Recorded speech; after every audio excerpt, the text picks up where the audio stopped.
Start recording. Hello, I turned up the volume a little bit so you can probably hear the more ambient sounds. Maybe want to turn myself a little more down or that up. Let's see.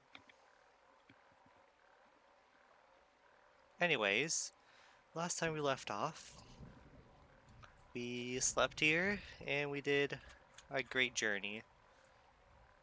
So I am now coming to realize that I more than likely could have gone on for maybe 3 hours and just finished up this because there's not that much farther. So, either this might be really short, or I just do both 1 and 2. Probably do 1 and 2, and then I'll do 2 by itself, finishing that up, and then go to 3, and then do 4. But yeah, we now will move over here. But you should definitely watch the other one beforehand. More of just an RP thing, so you can just listen to the background. Okay. You rise earlier from your spot beneath the tree. You gather your things. Jen leaps up and onto your shoulder. Ready to go, here, chaps? You pass through the village, which is now as quiet as grave, and rejoin the path on the far side of Brintanti. The sun sets on the horizon like a glimmering jewel. If all goes well, you will reach Torrenpenny today, the last village in the Shamutanti Hills. After a short climb, path breaks heading uphill and left. Uh, Heading uphill left and downhill right. Let's transfer advice. Which way? Jen. To the right of the forest. To the left is going easier. Path leads through a field of black flowers to. Yeah. Let's see what else you know. What else do you know, Udamasi? Nothing, protests the creature. And that's a fine way to talk to your guide. I'm not charging you for advice, you know. You get no more from the creature with thermos so close it hardly matters which way you go. Okay, either we go here. This seems neat. I like this area, the little house. This, I don't know what could be there, but if I do play this again, I most likely will go a different route. So hold on. Why not we just go over here? There we go. Oh dang, I'm surprised I didn't actually hit the left one. You go right, you decide. Then be on your guard, Jan warns you. You climb a rise. The way is not too steep, and as the noon approaches, you have crest the ridge and are descending yet again. You are now at the highest point of the hills, where the trees are thin, the view west goes on forever, and sometimes you catch a glimpse of Karen on the northern horizon. Keep going.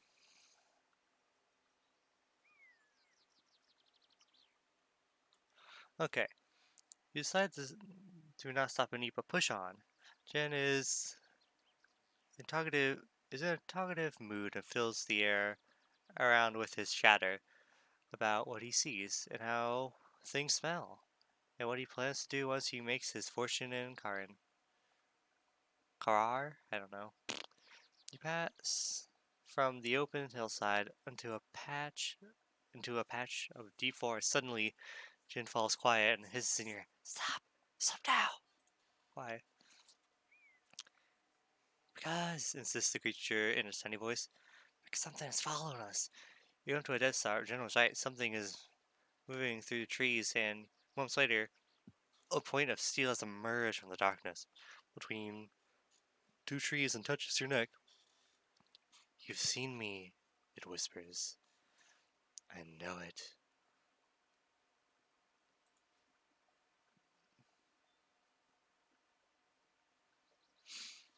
I see nothing, you call back. You are quite safe. It's not I who is not safe, returns the voice. Ask who's there. Who's there? There is no reply, but the dark figure of an assassin emerges from the trees. He is dressed head to toe in black, and you have not seen him a moment before, even though he had been standing a mere arm's length away. He wields a sharp scimitar in his expert hands. Uh, Straight up fight him. Do, do, do, do, do. You bring up your sword to bear. Side swipe. Let's go 6. Cut. Ah, suit. He was defending first. Then nods at you, but raises his and salute. Raise his stance. Measure the weight of your sword, then bring up to deliver a cleaving blow. The assassin covers himself. He is left breathless, but otherwise not harmed. Closing his eyes, he murmurs a quick prayer and sets his stance. There we go. You drop yourself onto a crouch as he powers forward, but only tires him out. You're mostly unharmed. The assassin laughs apprehensively. There we go. Time to attack. You sting with your blade, low and fast, saving your energy, but the impact clings against his sword. He grins. He is bruised, but not seriously hurt. My duty is to sever your head from your neck, the assassin says in a voice as cold as polished marble. You will not hold me from it. Okay. Defend? Okay. Oh, I could have got some good damage in there if I knew he was attacking so low. You move up to your fences as he tries a deep slice, but you roll out of the way, mostly unhurt. Time to, let's see. Yeah, he defends, which is what I would have expected. You act quickly, swing your sword fast towards his chest, but the blow jumps back off his hilt of his blade. He grimaces with effort. He is battered but ready to come back stronger. You raise up the block, he hangs back and watches you without emotion. Without him. Okay. How firm. So he circles away. Let's see, do I. Okay. There we go. Let's get an attack in. Leaping into action, you strike forward with your sword, mean and vicious. But the impact clings against his weapon. He smiles. He is shaken, but otherwise unharmed. Maybe I can go full power. Fuck. Oh, excuse me. Okay. Oh no, he was about to attack. Ugh. The trees watch as the battle unfolds. Relentlessly, you cut and thrust. Giving him pinned, you rush forward with a deep, heavy slash with a blow. But the blow jumps back off his race. He grins, blood dripping from the assassin's tunic. He curses under his breath.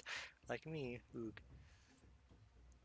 Breathing deeply, the assassin whispers mantra as he readies his blade. Yep, he goes in for his own powerful strike. You duck out of your low stance and attempt to stay for a strong stroke. You parry the best you can. You'll die out here, the assassin tells you in this high school. Oh shoot. Ouch. Okay. In the next moment, he is on you. He is on you in a flash. With your blade close, you are ready to parry. His own blow is measured, but enough to knock you reeling. Sinla, forgive you, he declares as he swings catches you in the side. He pulls the blade clear. He lifts you from the floor and kicks you in the stomach. You know what? Go. I think actually a 6 would be better. Cut. Yeah. Okay. Fainting left as you swing a masterful swipe. But the blow you land is only minor, causing the assassin to adjust his stance swiftly. The assassin breathing is coming in short gasps. He closes his eyes for a moment, readies himself. I can guarantee you a simple death, he declares, eyes merciless. Raise your defenses attempt as he attempts a heavy cut, but you duck, mostly unharmed. The assassin swivels his grasp. His weapon sings as it moves. Fire! Cha, cha, cha, cha. Time to attack. You dive forward with a deep blow. A deep, heavy blow. He is off balance and moving slowly. The blade goes deep. He turns and tumbles, releasing his sword and topples. I am not so proud as to admit when I'm beaten, he groans. You may finish me if you so choose, but if you do me an honor and use my own blade. Okay, this is an interesting fight. Nassen's not dead, but lies on the floor, gasping. Spare him. Then get up, you tell him, holding your sword back, but not putting it away yet. He nods, seizing his own breath. You are a worthy victor. I am glad to meet you. Now you have saved me. You own you own me in part. My name is Flanker, and I'm an assassin and a thief.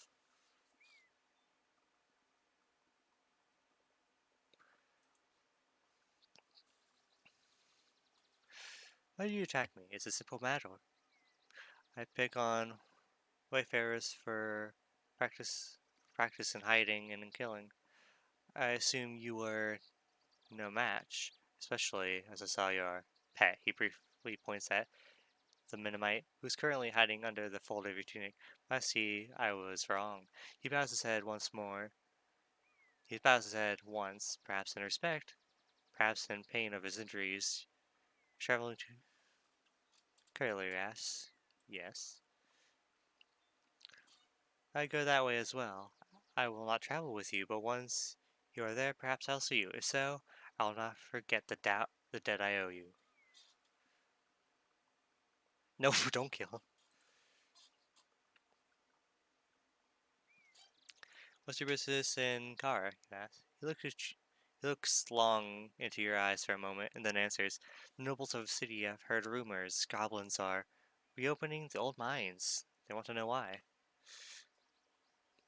Heck yeah, I can fill them in. Sweet. They're arming for war with the villages, you tell them, remembering the conversation you had at Dumpus. A Dumpus. I would wager they are, Flanker replies, but it's not in search of iron that they have reopened the ancient workings. I know the history of these hills. Perhaps they have not always been so poor, so underpopulated. Once great and powerful men live here, men of great knowledge and sorcery.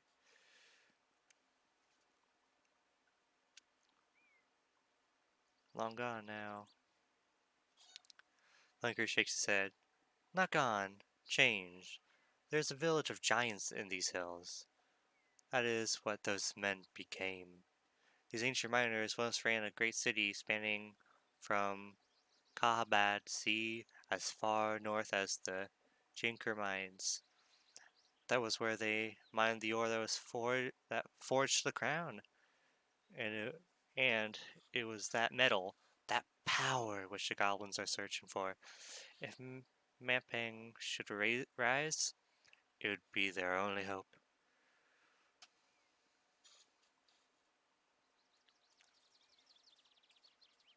They must be stopped. Perhaps they will be.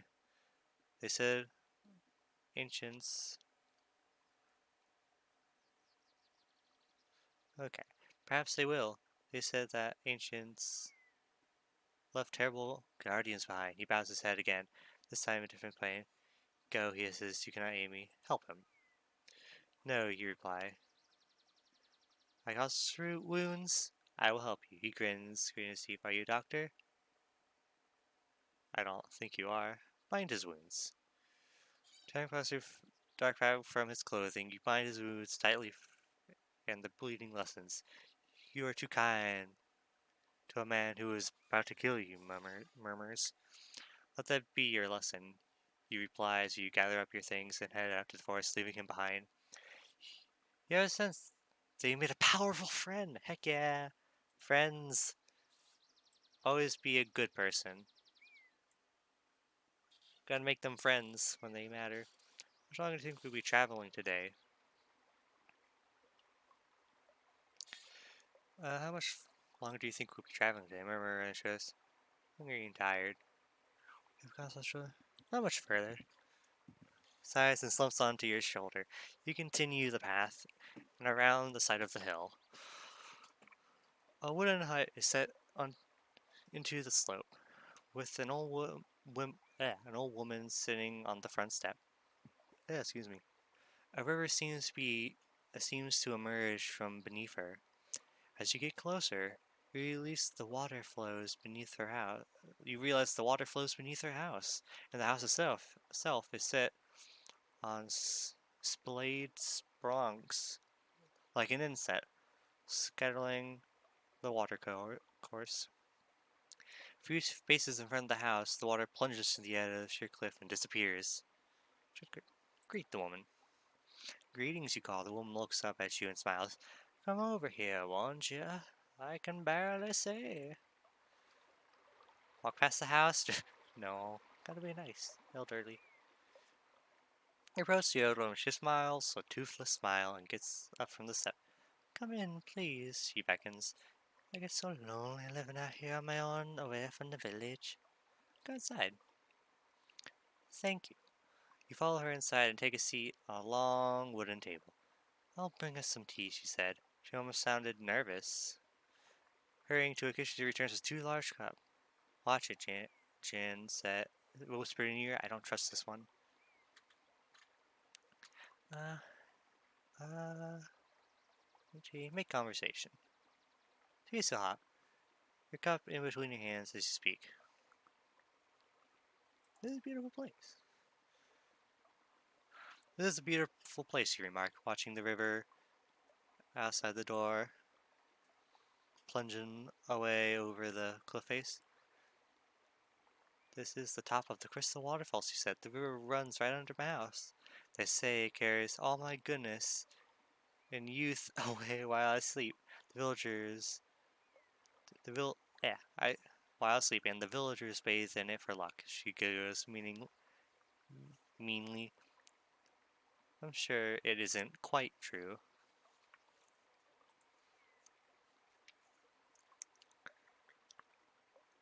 Hmm.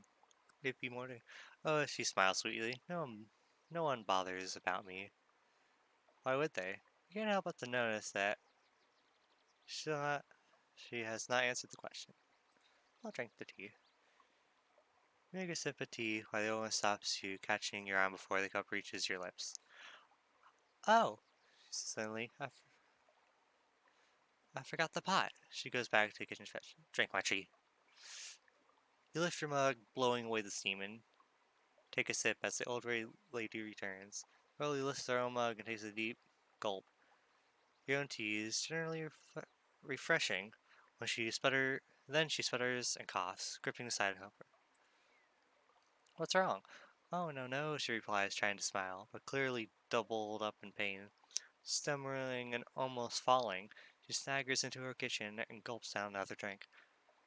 When she returns, she seems much better. I'm not as young as I was, she explained. All the same, she pushes her tea to one side. Tell me about yourself. Are you a traveler? Yes. Yes, that's right. I'm going to Ka. She claps her hands. How wonderful. Such a delightful city. Indeed. Oh, wait, why am I giving myself a more masculine voice? I'm a gal myself. Oof. Tell me, on your journey, you didn't happen to cross an old man, did you? Yes. Not any old man, she insists. This one was carrying a page from a spell book. Yes. Show her the page. Finally, pull out the page from your back, and her eyes light up, giggling with glee. The witch snatches it up. Who's the old man? A rogue and a bandit, she replies, spitting. 4 days ago, I was visited by a traveler such as yourself. But when I was making my tea, as I do, he started leafing through my book and tore out a page. He must have been a wizard of power, because he vanished almost too fast for me to curse him.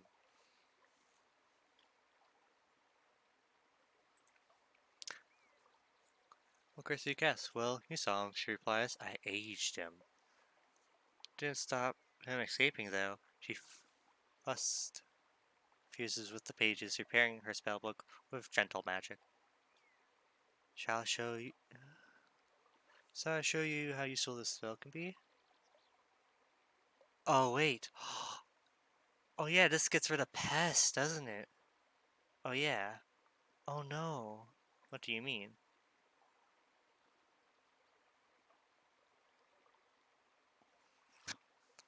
What do you mean? Well, she makes a little gesture behind you. How can I put this? You sure you don't want to get rid of pests? You realize she's looking at you. I have no pest.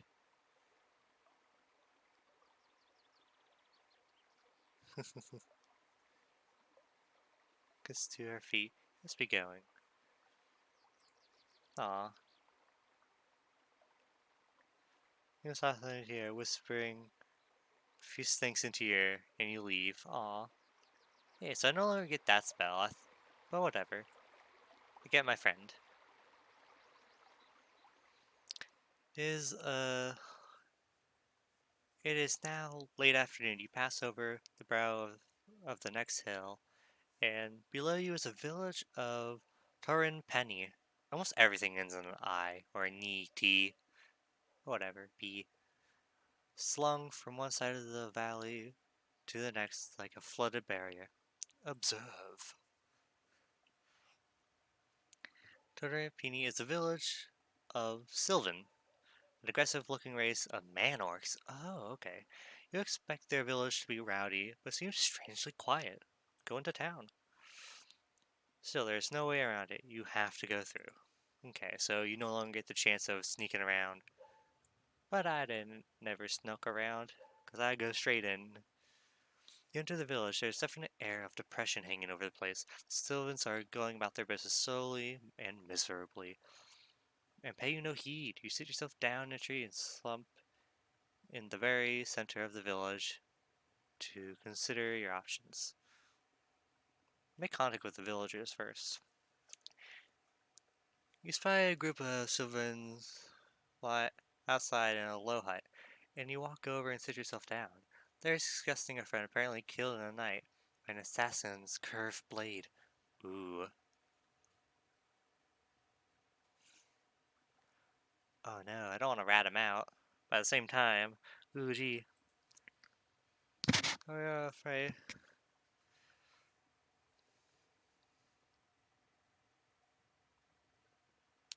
Is that why you all are afraid, you ask? We are afraid of no thing, retorts one of the Sylvans, furious. But no, much worse. Another Sylvan bangs his hand down at him. But with it dead, who saved Tay? Who's Tay? A flower. The Sylvan, who answers, wipes a tear from the corner of his eye, scratching himself painfully with an uncut fingernail. Tay's chief daughter, the other Sylvans say. Yes, help was to save her.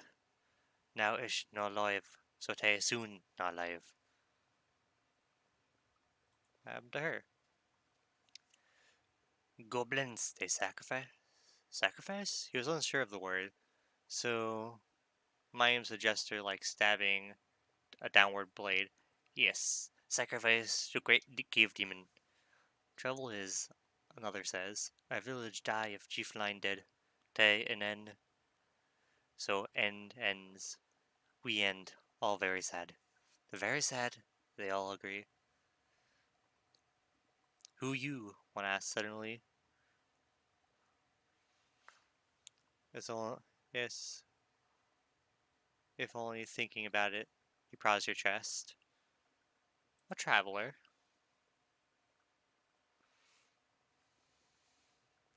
Traveler. Traveler. A sly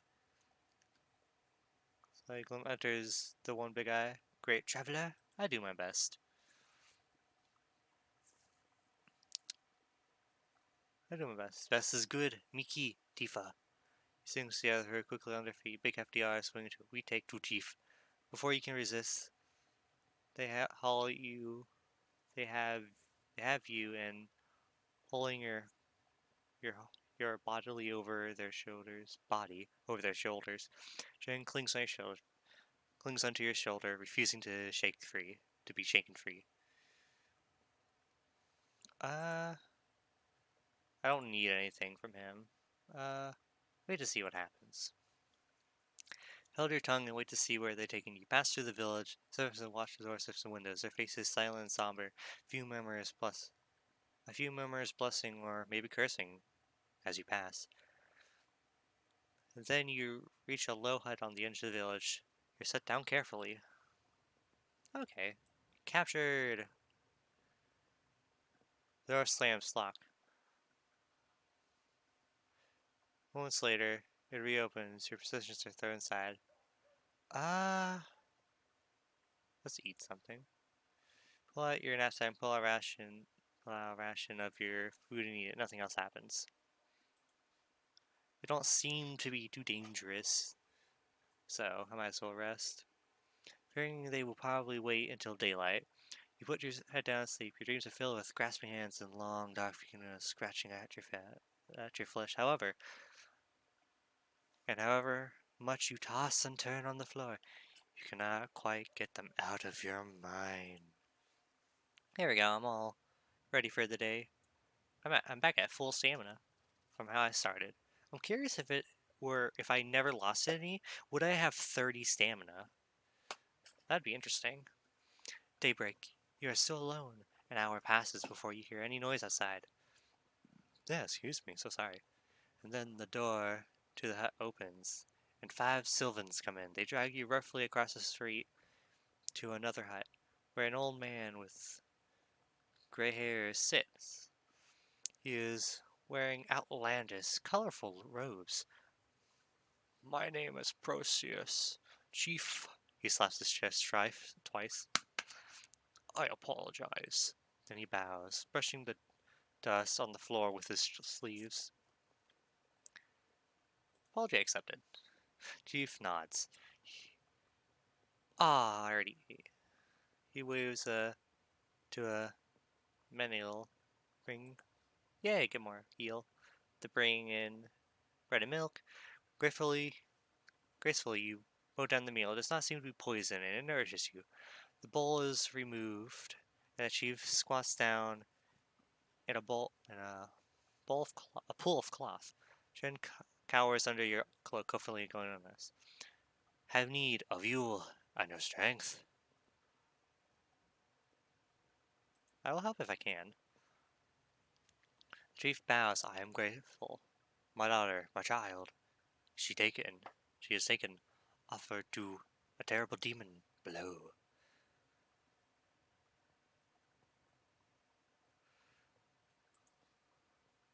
From a dresser, she nods. Succeed, and you may choose your reward. Fail, he shrugs. I'll do it. Chief nods. Hope you will. Just as yes, sir. You take no chances grabbing you by the arms and hauling you to your feet. Okie dokie. Wee. Do do do do do do do do do. Sorry, this is just fun to do. I'm surprised it doesn't punish me for that. Because I bet I can zoom out and just go all around the map like an idiot. You're led along a short pathway through the forest to a crack in the ground. One serving has brought a rope, another a basket. Prepare to lower you down into the pit as if. Take the adventure. Wait until they are ready, then step into the basket. Chief nods to you with respect. Watch the darkness, he declares as they start to lower you down. From your shoulders, Jin murmurs, We're in trouble now, he shivers. You don't realize you can't use magic around me. Oh, okay. I'm not going anywhere. Hit the floor with a thud and peer into the darkness. Your eyes can make out nothing, but a slight breeze suggests an endless space in all directions. You're blind, helpless, trapped. Something clatters to your feet above. When Sylvan shouts something down to you, feel for the wall. Feel around the ground. You crash down and feel around your feet until your hands close on the base of something. You pick it up. It is a dry wood torch. Something else falls and strikes your head. Tinderbox! Calls the voice. Go around for the tinderbox. Rubbing the bruise on your head, you reach down and find the tinderbox. Light the torch. No need for cursing.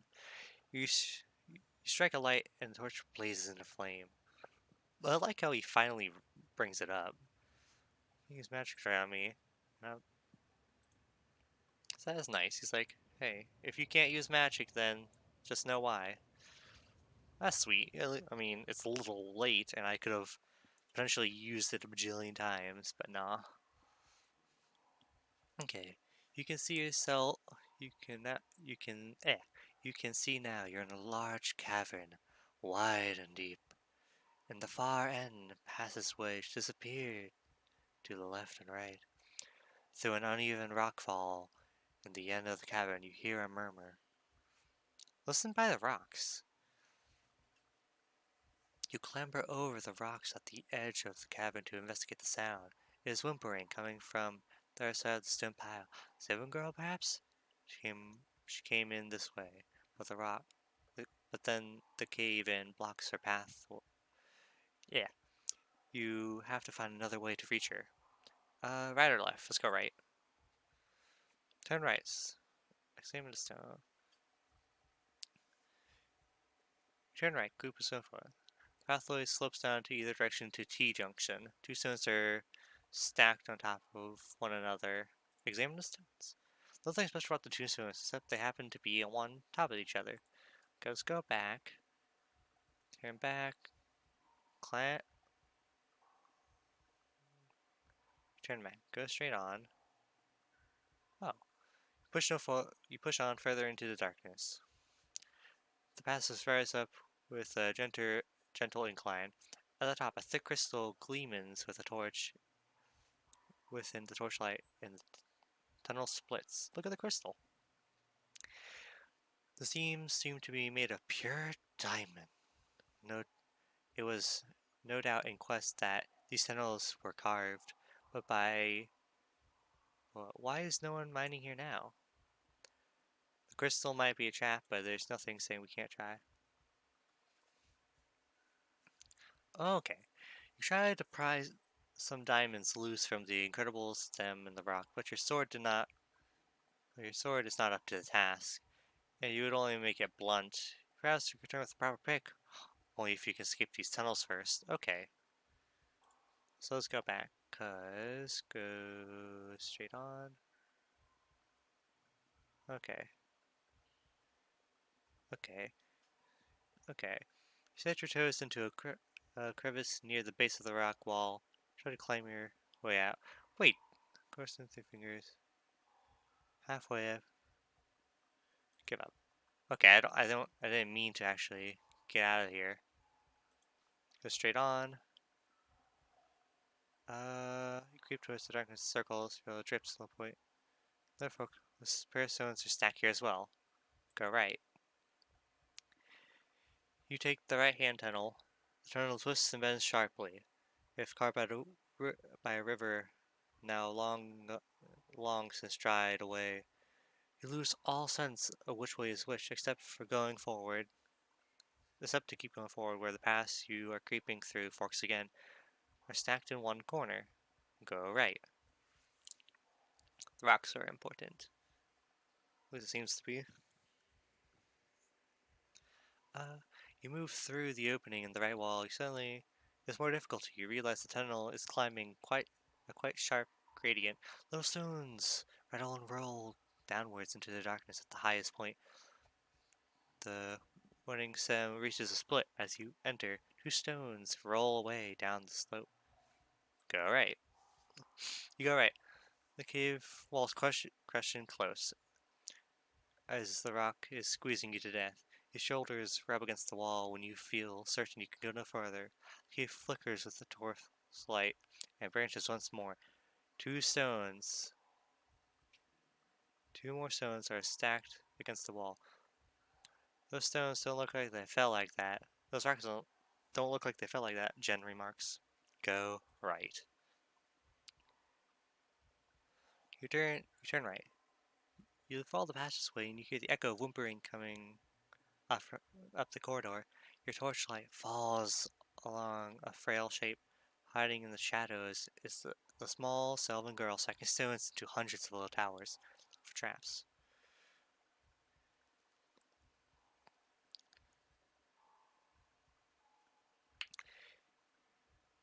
You run a torchlight around the walls, carrying no switches, triggers they can see. The vertical watches you in fear, and the torchlight falls into a deep scratch in the rock. Claw mark. Suddenly, a loud roaring comes from the circle. A loud roaring from the mouth of the short cavern. Walls begin to shake and crumble. Sylvan's stone tiles copper scatter. To one side, all gasping are open, letting through a mean shaft of light. Before you can hear it, the roaring is sounded by a joy and a scream from the girl. Cursor, you turn, slowly peering to the grim darkness. Yeah, can't read.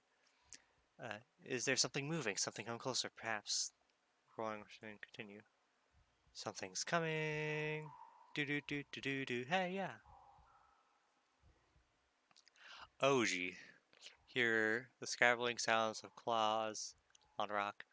The exit of the tunnel is blocked by a dark, looming shape, a manticore. Huge, terrible. It stands between you and the light.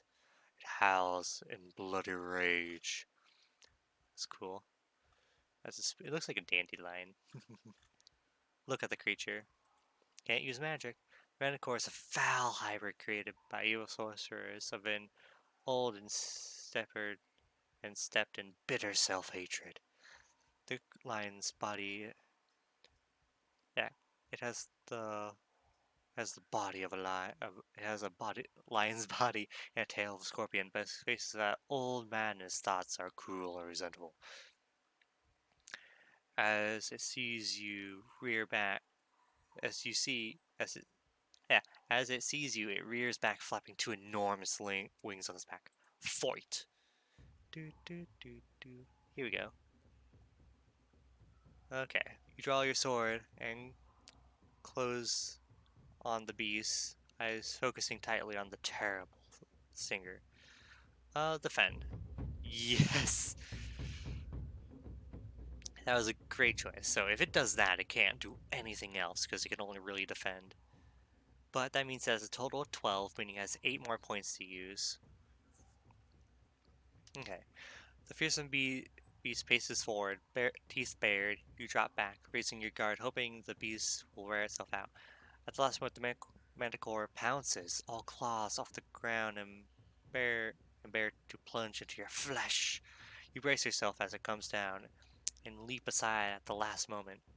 Claws raking your skin for a moment. It's close enough to smell its warm, putrid breath. I don't know. Okay. So let us, if it can only use up to 8, so. Jesus, nope! I was wrong. This is gonna whoop my tail. Okay. The Manticore moves quickly and strikes so fast that the Scorpion Laterra that you barely see it move. And the only a single heartbeat reaction. You defend yourself as best you can. The Manticore sifts away, opening its jaws wide, which looks so human but contain an impossible number of teeth, each dripping with a mixture of saliva and blood. Eek. He's not gonna go for another high one, is he? Yes. Get that too. We're even now, punk. Okay. The creature snares and snaps its jaws. You must finish this monster before it finishes you. Standing firm, you swing a mighty stroke against the monster, catching the manticore. A light blow. The beast growls at you. The walls shiver with fury. The young girl edges nearer, as if scratching the creature with her claws. Aw, it's scared, she whispers to you.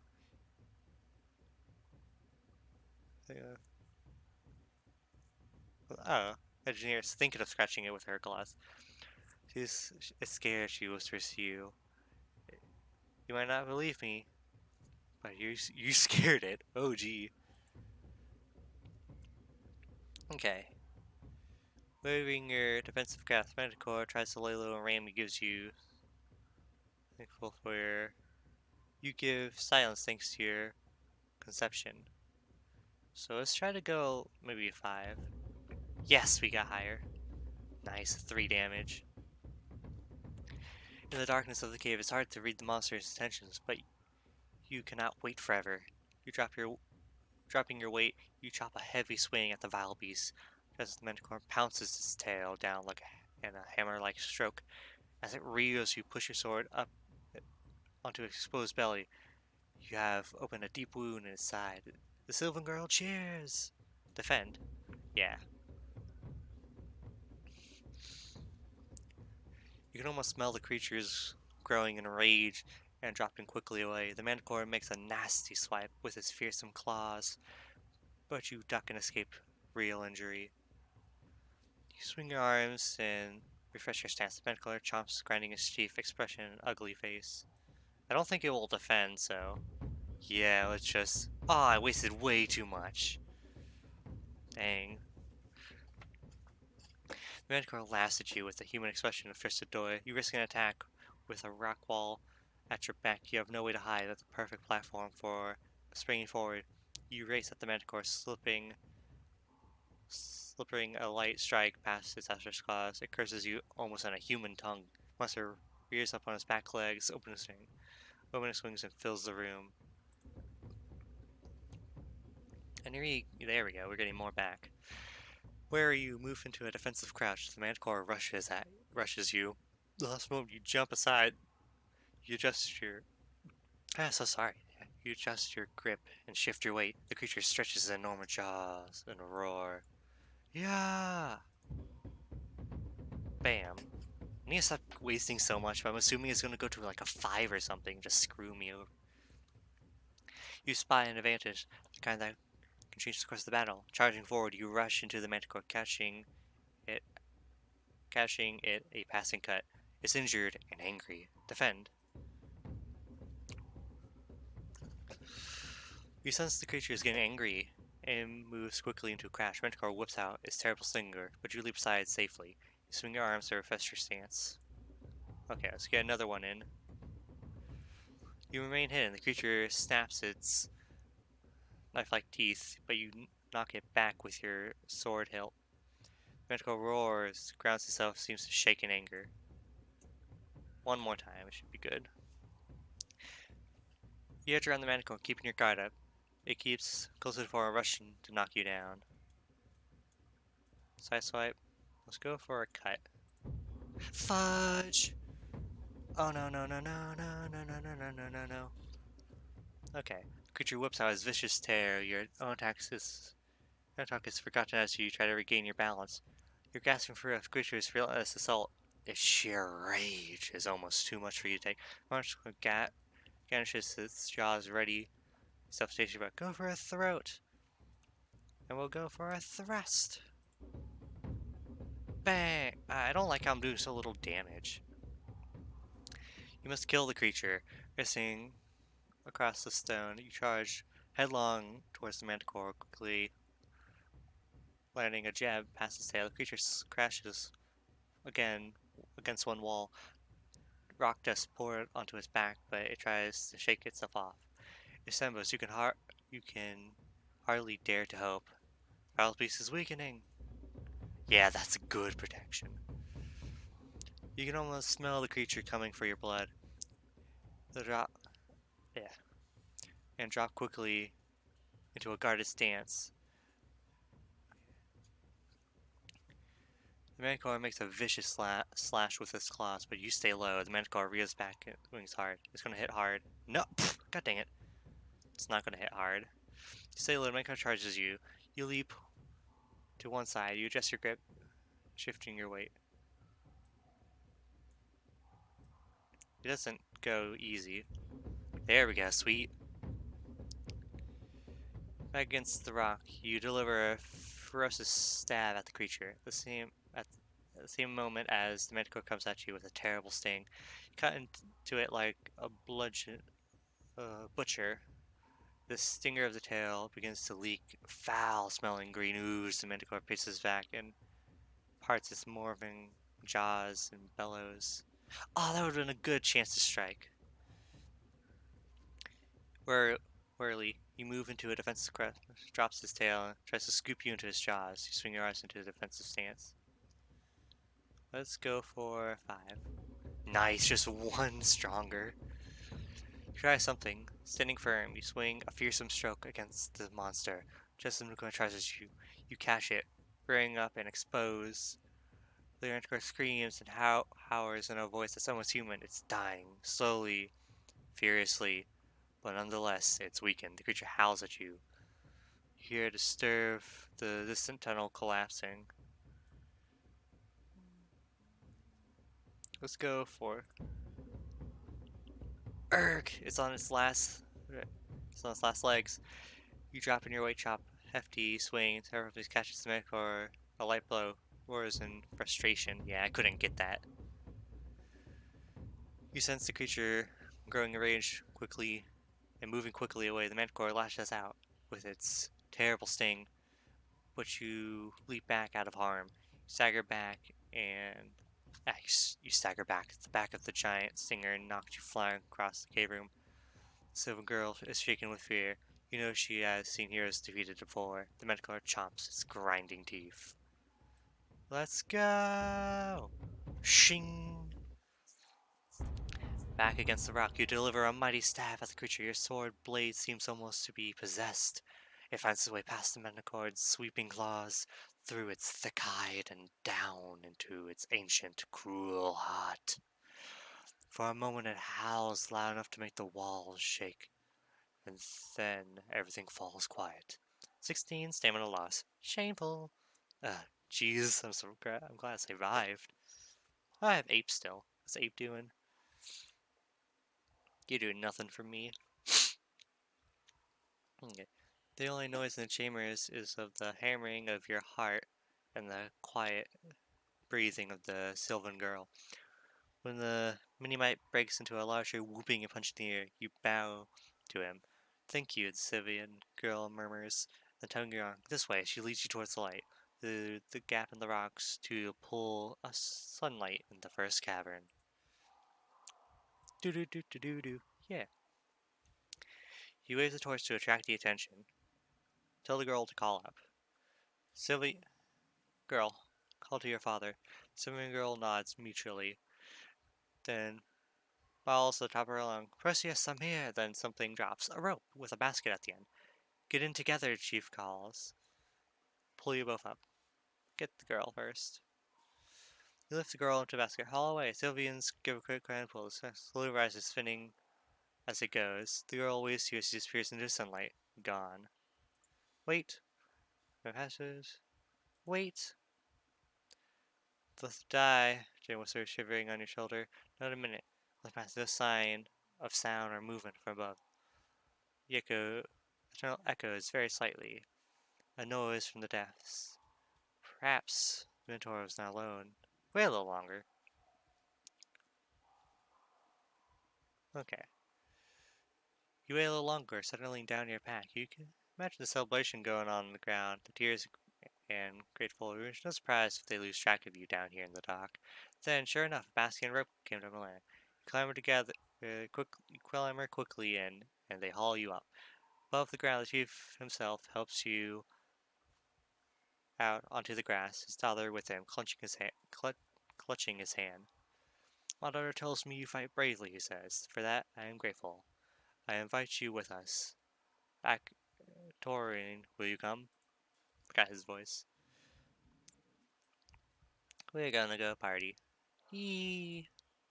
Gotta rest up because I'm. Yeah, here we go.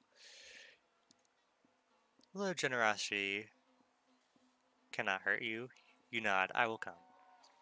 As you enter the village, it erupts into celebration. You have been given a place to stay and recuperate from your long journey. A visit to the healing priest treats your wounds, and when you emerge, you find the village before you. It's so somber and silent, now full of life.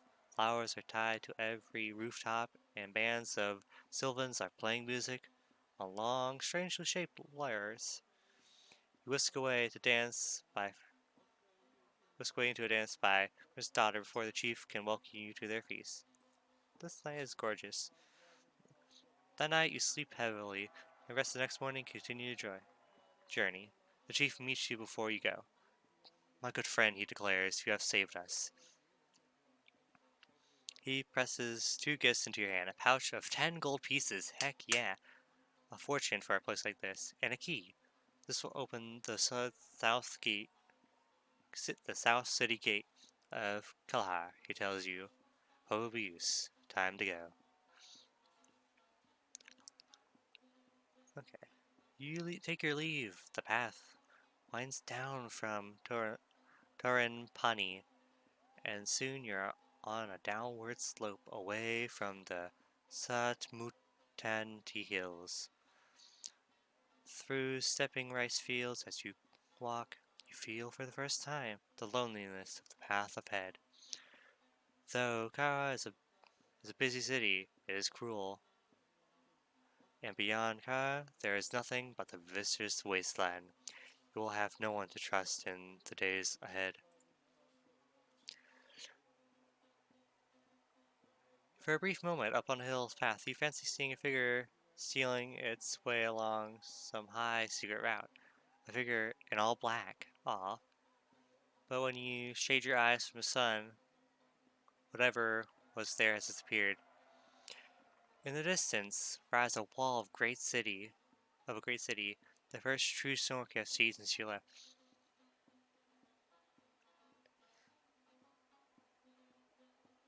From your shoulder, you feel Jan hop away into the air. I don't mind the manticores, he hissed, but this place I'm afraid of. Take care, you'll need it. Then he buzzes away into the sky. You wonder if you'll ever see him again. Take care, my buddy. Well, that's nice. I like the little details this game has. Makes me feel good about myself. But we lost a friend. But we have another friend going in. We mostly made friends here. Along the way, you have gained the friendship of Flanker the Assassin, and have been given the key to the gates of Kalar. You feel some magical artifacts. The large lump of beeswax, a vial of glue, nose plugs, and 4 pebbles. You're armed with a broadsword and your original sword, and have 4 rations and 20 gold pieces, and a spellbook. I'm pretty well set, dang. The adventure continues in Sorcery to Garhad, Gar, Cityport of Traps. I don't know what that does. Save cloud, save the cloud, why not? Spell is save, enter cloud name. Hal Velo. Halivo. Haliva! Neat. I guess that means you guys can play with that too. If you're curious and want to do my story.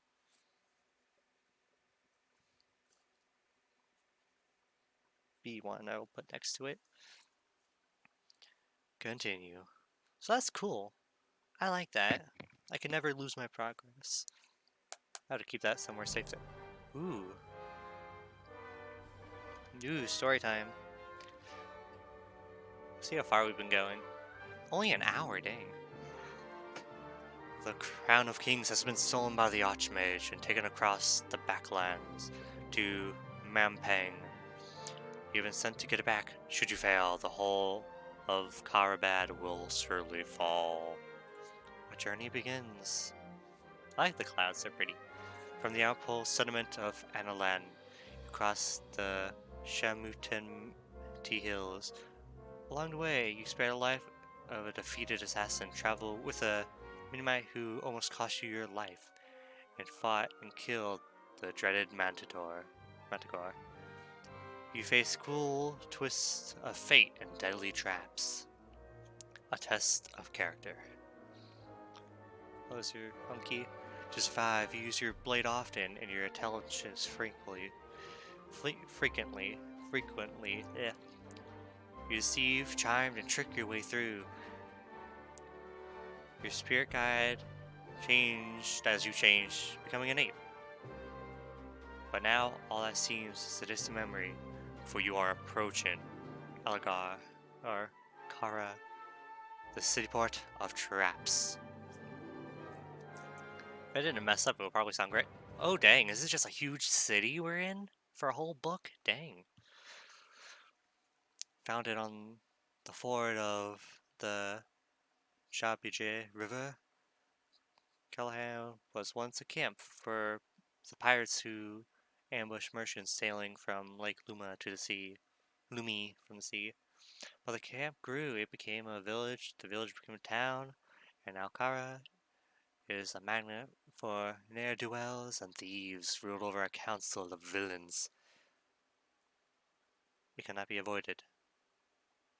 I would go that choice. You would go around if you would go around it if you could, but the far side of the north gate, the only entrance to the backlands, is the second stage of your journey. If your quest is to succeed, you must enter the city port of traps and make it out alive. Excuse me. Inkle presents.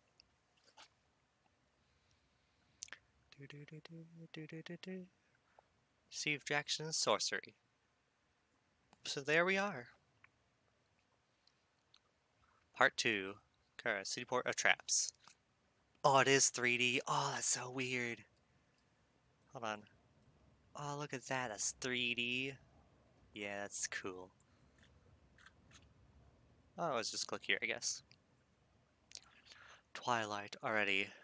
The great city of Kala has loomed large on the horizon all day, but has been slow to reach the path, tracing great loops back and forth through the deep and narrow pass. Walk on. You have not seen a living soul except one, when a dark figure races across the hilltops overhead, and then was lost from view. So you are naturally curious when you round the bend in a path to see a beggar crouching low against a rock, muttering to himself. Okay, let's see how this goes. Do do do do do do do. You stop. You stop out of the sight. Yeah, you stop out of the sight behind an outcrop. Does but the beggar does not look like much of a threat. Wait and watch. You watch in silence, but the beggar is in an uncomfortable still. His head twitches from one side to the other every few minutes. He mutters something and murmurs. He mutters and murmurs to himself. They are hiding in the rocks, sir. Hiding in the rocks. Approach him. You call a greeting and stride over. He leaps to his feet, drawing a short stick from inside his cloak. Who goes there? He demands. What's your business in? Okay. I am a traveler. They're supposed to do traveler, travel where? Well, I'm not wrong. Kara. Obviously, Kara, but why? He prods harder. Answer me, or you face the consequences. Who are you? You ask. You certainly are very brave. The man beams with an aging pride. I am the city guard. Oh. No one enters Kara except through me, and then, despite his age and his clear ill health, he comes at you, waving his stick. He won't fight you. You tell him. You are unarmed. He waves his stick close to your face, jabbing a few times, but you push the point aside with one hand. All right then, he declares. So it's fairly. He tosses the stick to one side and raises his fist. Knuckles are blackened with scabs. Oog. I still won't fight you. You reply, I mean it. The beggar makes a short, braying noise, like a laugh, and then he slams on you onto the nose. It's surprisingly painful. He's ready for another swing. Step away.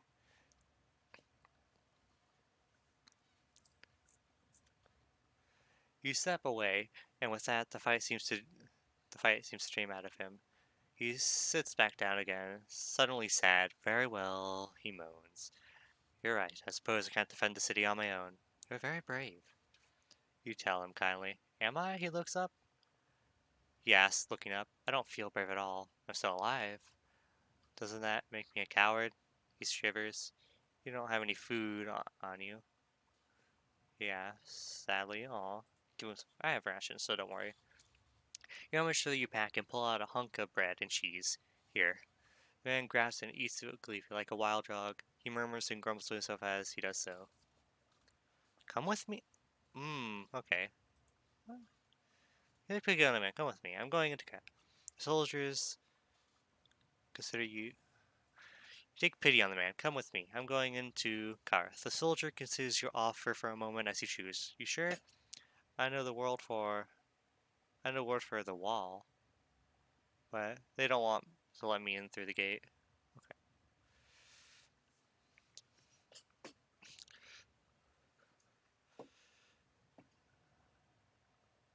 Sounds like we can help each other out. Yeah. Gleaming hope and entered performance. Very well then. Stranger, a trade. Yeah. Yay, we're making friends. Gregory walks a few strides ahead, the ghost of a military pace in his steps. What's your name? Captain Thomas of the 14th of the 4th Legion, responsible for the southern perimeter, my lady. Oh yeah. He knocks his bony heels together at your service. What are you doing out here, soldier? We were sent to investigate sightings, a whole legion of us, back when the council felt bold, but then they locked the gates and won't let us back. Where's your legion now? He won't answer. He just shakes his head and sharply points downwards, path through gorse thick grass. Squats in the basin of the hill, sediment festering pool. You turn one corner and then another, and a stone wall of the city is looming for you. And the path. The walls weren't built to keep anything out, Thomas says. They were built to keep people in. Kara, I don't even know how to say that. This one gigantic trap itself.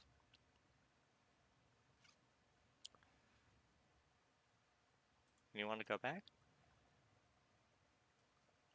Of course I do, he shrugs. It's my home. You scramble up the slope to the right and get a better view of the wall. We're climbing the slope. You scramble up the slope for a better view of the wall, leaving Thomas below. It is formed of staggering man-sized stone blocks, held together with gallons and gallons of mud. A loom drain from the base of the river. It curves both directions, unbroken except for the gate. When you see something that stops you in your tracks, the guard, posted at the back of the gate, watches in the clearing.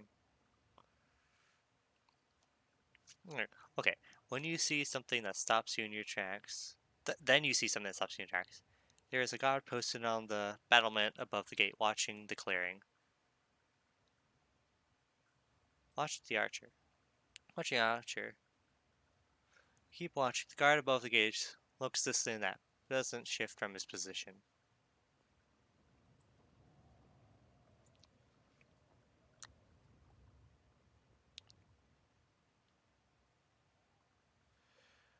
There is nothing. There's nothing uh, else for it. You put a hand up and call out. The archer lifts a hand and shields his eyes from the sun. Who goes there? Friend or foe? Neither. Neither. Thomas stares you in alarm. The guard seems to consider your answer for a moment and then cocks an arrow and lets it fly. Thankfully, you're far enough away that it falls well short. Trying to get us killed. Hisses your command. You wait. The guard does not move from his post. He cocks another arrow to his string and cups his hand to his mouth. Capania, he cries. Caputapania. I pauses for a moment, loses his bow. Approach. Let me try that again. I don't want to. Okay. Let Thomas answer.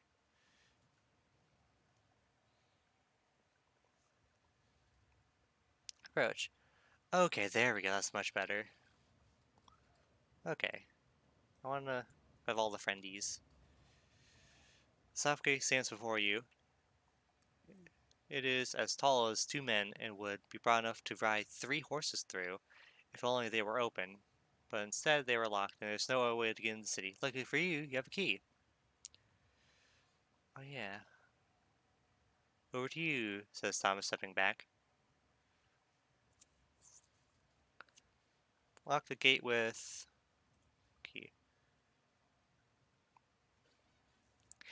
You quickly move Sarah's key from your pack and slip it into a lock. The tumblers click as the key turns. Thomas seems back. Good work, but do you think it's safe to get through?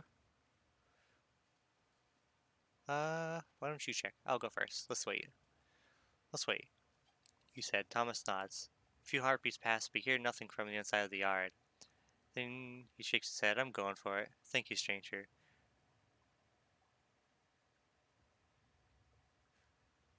Okay.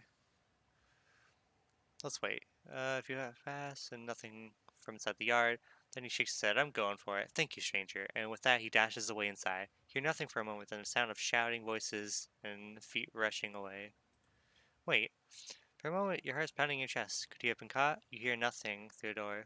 Wait and listen a little longer. You're waiting, then you hear voices in the yard. Hold on. Hold on. You keep waiting, and then you hear them. Voices in the yard. One strides over to the gate and checks it. You hear his voice. The gate's open, unlocked. That moment later, the gate is the gate is thrown open. The gate is thrown open. The gate is thrown open. You are staring in the face of a guard. He is rigid with surprise, and then two more arrive. They act. Strong, expert hands grab your wrist. They drag you and force you to a low stone building and just stare. Okay, let me try again. I'm curious. Sorry, kind of abusing my abilities. Don't cast a spell. Just use the key. Sure it is. I considers a moment and nods. Well, no matter. I am kind of not a criminal. I am not afraid. And with that, he slips through the door and dashes away. You hear nothing for a moment. Then the sound of shouting voices and feet rushing away. Go in after it. See what this does. Slipping inside, you find the yard desert. An old soldier has cleared it out for you. You push the great gate closed. He's still in the. Oh, whoever might. Oh no. Whoever might. Whoever the next ruffian to visit the camp might be will be grateful for your little gift. Okay. I am more content with that than being caught. But if I used a spell, then that might have kept me the key. Pause just outside the shadow of the gate. To your left is a low stone building with metal bars for windows. Tread the door into the low building. Second, hind building.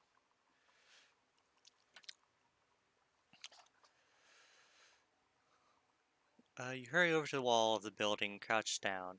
A heartbeat before two soldiers come around the corner. The building means you're covered, but if they spot you, you'll have nowhere to run. Perhaps using magic might give you an advantage. Do I have the Dummining spell? Hell yeah, let's see. Do do do do do do da da da da. Ooh, I have lots of options. Let's see what this does. Mud. I do not have quicksand. Okay. We're not zapping. No. P E P peep. No. O pop. No. Oh no, we're not causing explosions. Z S S E. That's not. No, it's not an S. S A P. Causes the Oh, I don't want that. At least I don't think I want that. Sud. Sense That's not going to be handy because I know I'm in danger. T E L. Read minds. Oh, that would have been the skull cap. Uh, what was it that I was going for? That's mud. Uh, S U S sus sense danger. No. S A P sap. Let's see what this does. Okay. You cast a spell over the near soldier. His shoulders slump and he begins to look miserable, hanging back and leaning against the stone building to pick his fingernails. The other one catches his mood clearly as they begin As he makes a quick effort to check the gates closed and then turns away. You slouch in the yard. You straighten up and hear a noise through the barred window of the door. A sneeze? Look through the window or pass? The building might be useful. It might be a storeroom or better yet, an armory. Ooh, that does sound good. Standing on your tiptoes, peer through the bars. Not a storehouse then. A building quite bare except for a wooden bench with an old man sitting. Go to the door. The key. Fudge. I'm gonna go back. Through the gate. Cancel. Uh, Approaching the gate. Let's try this. I already know what I'm doing. Cast a spell.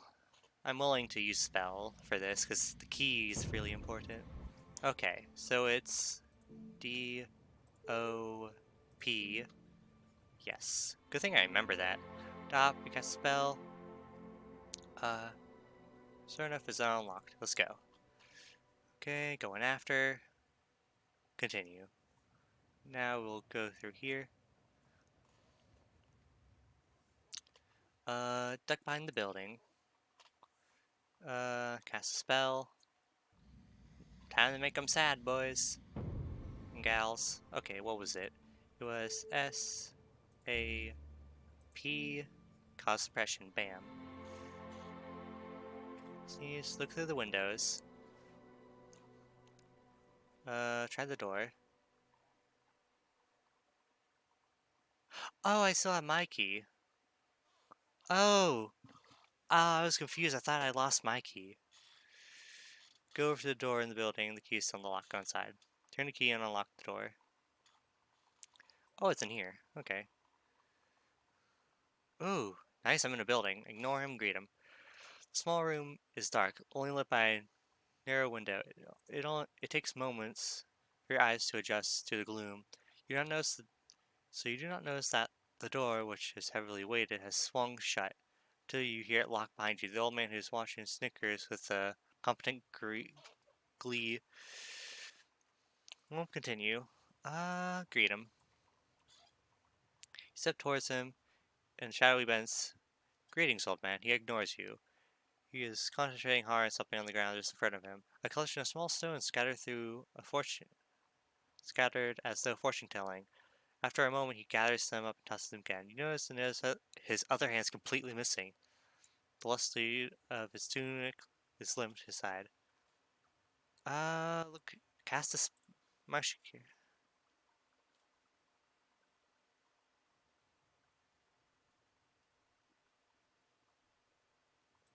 What of it?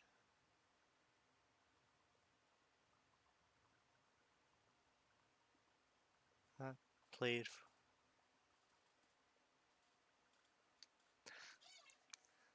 What of it? Okay. Sorry, I was not reading.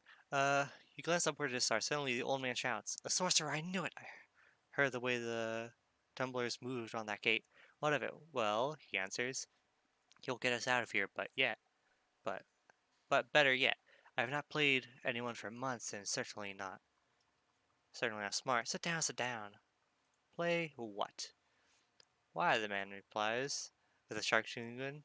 "Swindlestones, of course." "Swindlestones?" "Stranger in town. Don't know how to play?" Better and better. He shows you one of his stones. It is strange for value, value, value, valued die. Sit. Pass the. Sorry. Burps. He passed the bench beside him, and with one hand, play. And with one hand, play. We can talk why I beat you. You have to teach me the rules. My lucky day, he grins with one remaining tooth. Is easy. We each roll our die in secret, but we bet on what we roll in total. You call if you think the other player has bid too high. The loser gives away a die. Okay, you go up to the bench intrigued. Am I going to get a little HUD? I don't get any more options, so... Ooh, this is cool. Really nice to get cool die. The old man drops 4 dice into your palm and sweeps away a patch of dust on the best for you to play. I'll go first, he says, waving his hand. I'll show you how it's done. So, the game is simple. We roll. Okay, the game is simple. We roll and bet on what's coming up. For instance, I might start and bet between us rolling at least 3. 3 ones. Okay. But we don't know what's on the table, so I'm guessing call 3 twos because I have 2 twos already. What happens if you bid too high? So it's stopping me from bidding really high.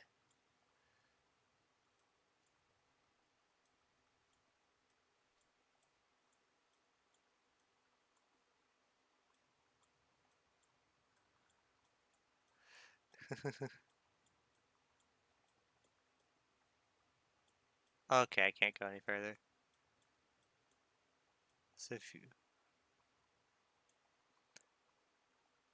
I understand. I think I can call you... I don't know what's on the table, so I'm guessing...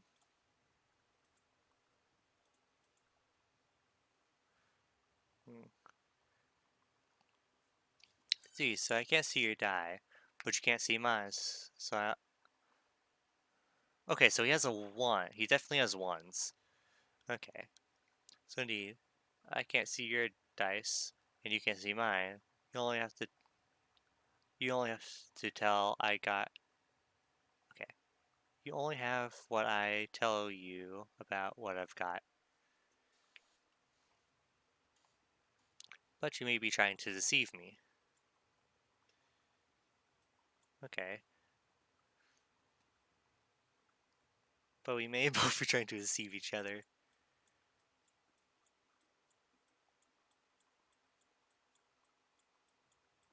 Yeah, because there's only 8. There's no way. Because this is impossible of a number, because he's betting once. So this is impossible. This is impossible. This is impossible because I have 2 that are not set, or yeah, 2 of them are not, meaning it would only be 6. So there's nothing that would be in the 6 category unless... So there's none of this going on. So he's betting ones, but he was betting... I think he was betting 3 ones last time, meaning that he at least had 2. So he was betting that I at least had 1. These seem to be a 4-sided die, or only 4 important numbers. Okay, so... So if I keep going at it, if he has... if he's betting for... He might expecting that I have 2 more. If I have 2 ones and then I have... Or 2 twos and 2 ones. So he has 2 ones, and then might have something else. With 4 threes, 2. This is impossible because he at least had 2 ones, meaning that this is not a thing. So it's most likely that he does. It's very unlikely he actually has 4 ones. And it's very unlikely that...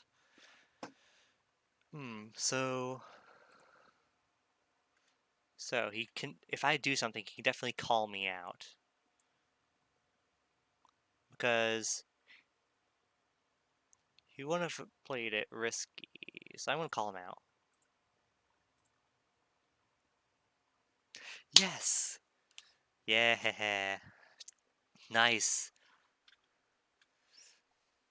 Okay. Indeed. I can't see your dice, you can see mine, but I trust you. I know that you should call.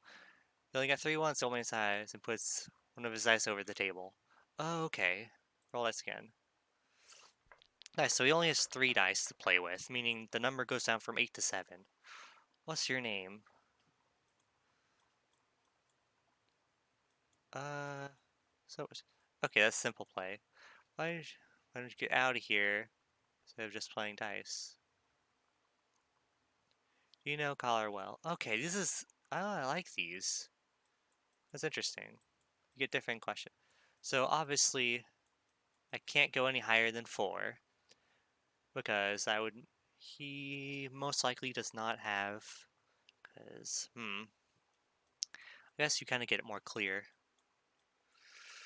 I can only either bet 1, so let's bet.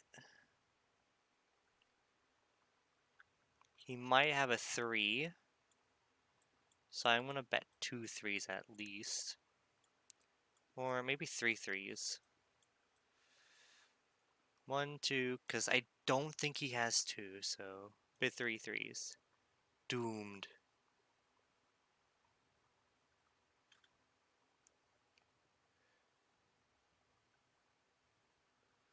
Do you know as well as anyone why? I need directions. Okay. So he didn't call it, so he's going for 3 of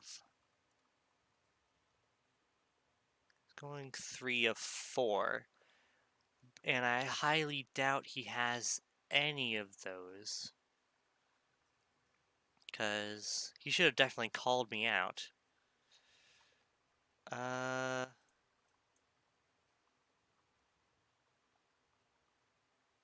Okay. Either I call him out now, because if he does have it, then I can just simply call out 4. Actually, no. No, this wouldn't work because, I think he's trying to trick me.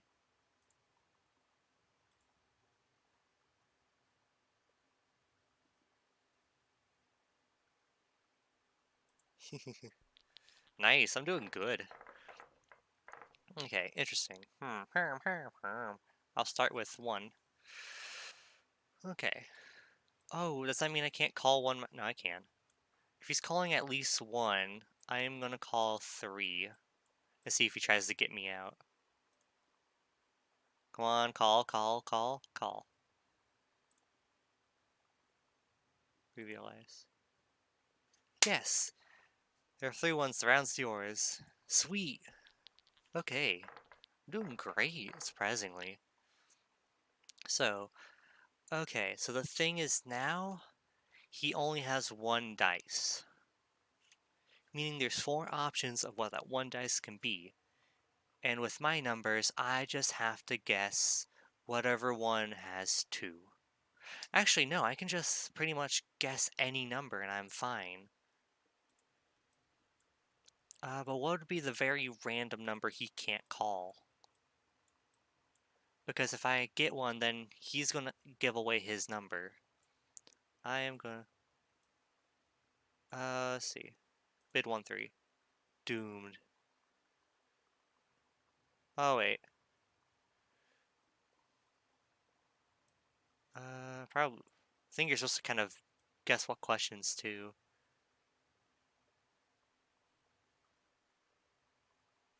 Uh... he's calling 3s.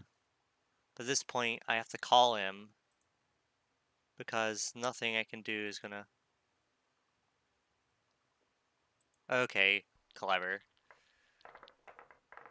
Okay, you got me. This time I can definitely get him. Okay, so I have 2 ones. He's going for a 2, obviously.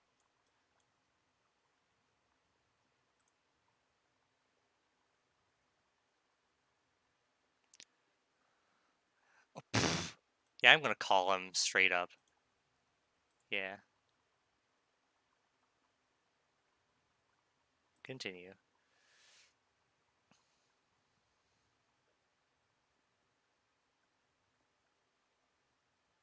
Oh, the game.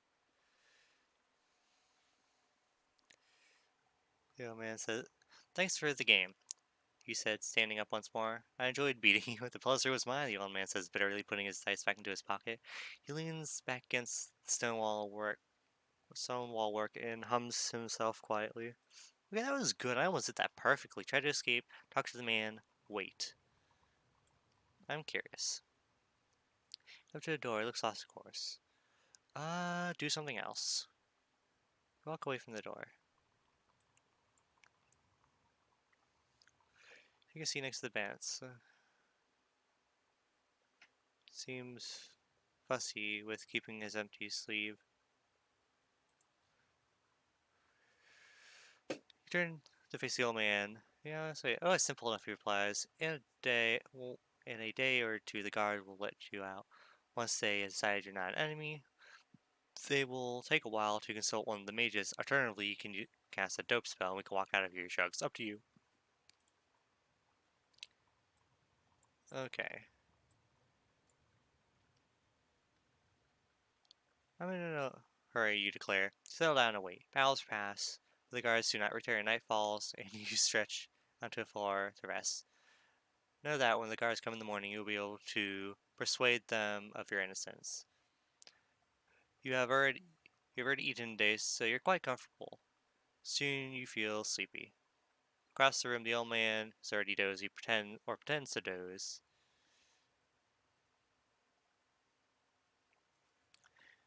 The old man is already dozing, or pretending to doze. Wrapping in his rags, can you afford to sleep? What if he attacks overnight? Or what if the guards come? Stay awake. You stay awake all night, but nothing happens. Guards seem quiet. Our cars are quite happy to leave you to rot, and the old man sleeps soundly. Strange thoughts besiege you that night. You imagine the wall like a towering monster drenched in moss and slime. The gate is wide open. The gate, it's wide open maw. As you watch, it reaches down with a finger made of from flagpoles and sewer skewers.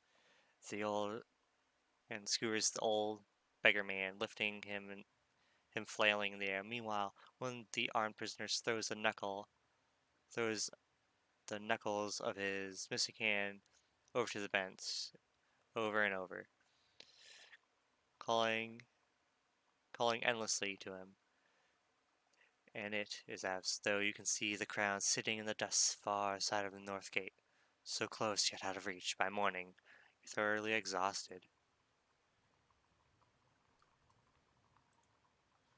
I'm gonna redo the rewind. Trust him. There we go. Since you see dream. Well, that's weird. Yeah, that's pretty much just the same thing. There we go. Some stamina is better than no stamina. You feel better about the night under shelter. You look here, sound of the door. The guards. They must be satisfied that you're no longer a threat, but they never knew I was here in the first place. As they open the door, they shove you and the old man out into the morning sun. Okay, they must be pretty dumb, considering that they never caught me. I put myself there. Must they? I won't miss you, the old man declares. He strides away. Watch him walk away, and I'm reminded of your suspicions of him. Check your back. Your just turns to certainty when you check your pack. It's hard to break service. Your broadsword has been missing. You should shout at the old man to slow him down. But okay, so that is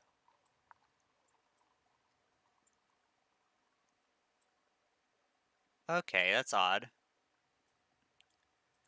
That's very odd.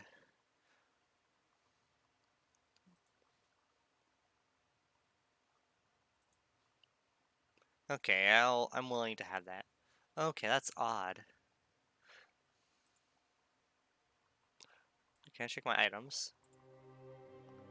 Okay, so I have my broadsword. Follow him. Oh, I wasn't reading. What? Sorry, I skipped anything. Sorry. At the main street, he turns right away from the roadside and reaches the junction and red again.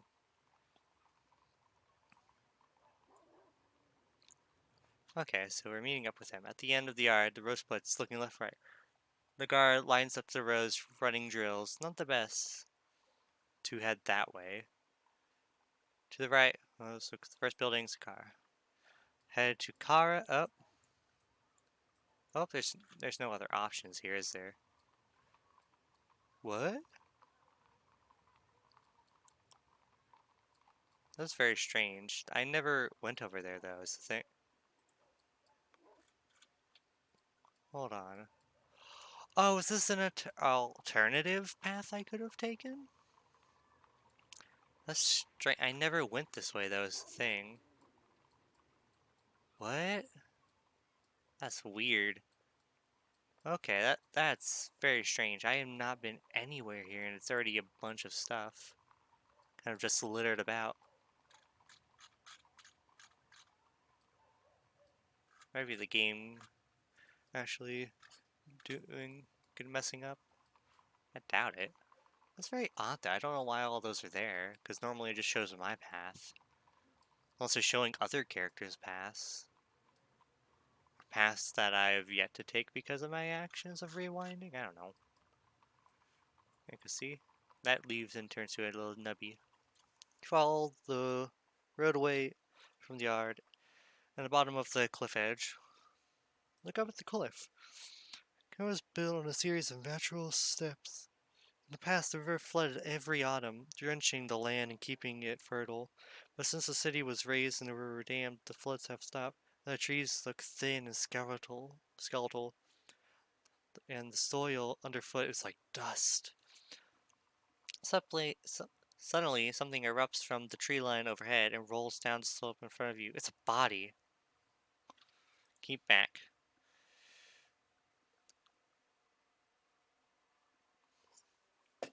You hang back watching the body. A black elf. What? By the look of it, bumps and batters its way down the slope. And you also check it.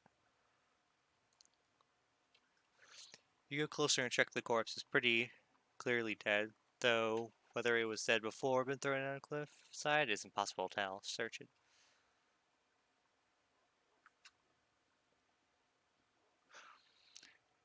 You waste no time, but hurry over to search the corpse box.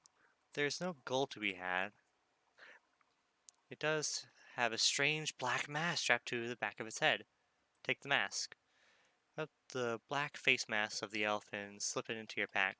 There's nothing more to be done. You're too late to help after all. You continue along the path. You pass an inn, closed for the daytime. Close up for the daytime before reaching the crossroads. Sweet. So magical items. We got a black face mask, and there's a spell that definitely requires it. Mask.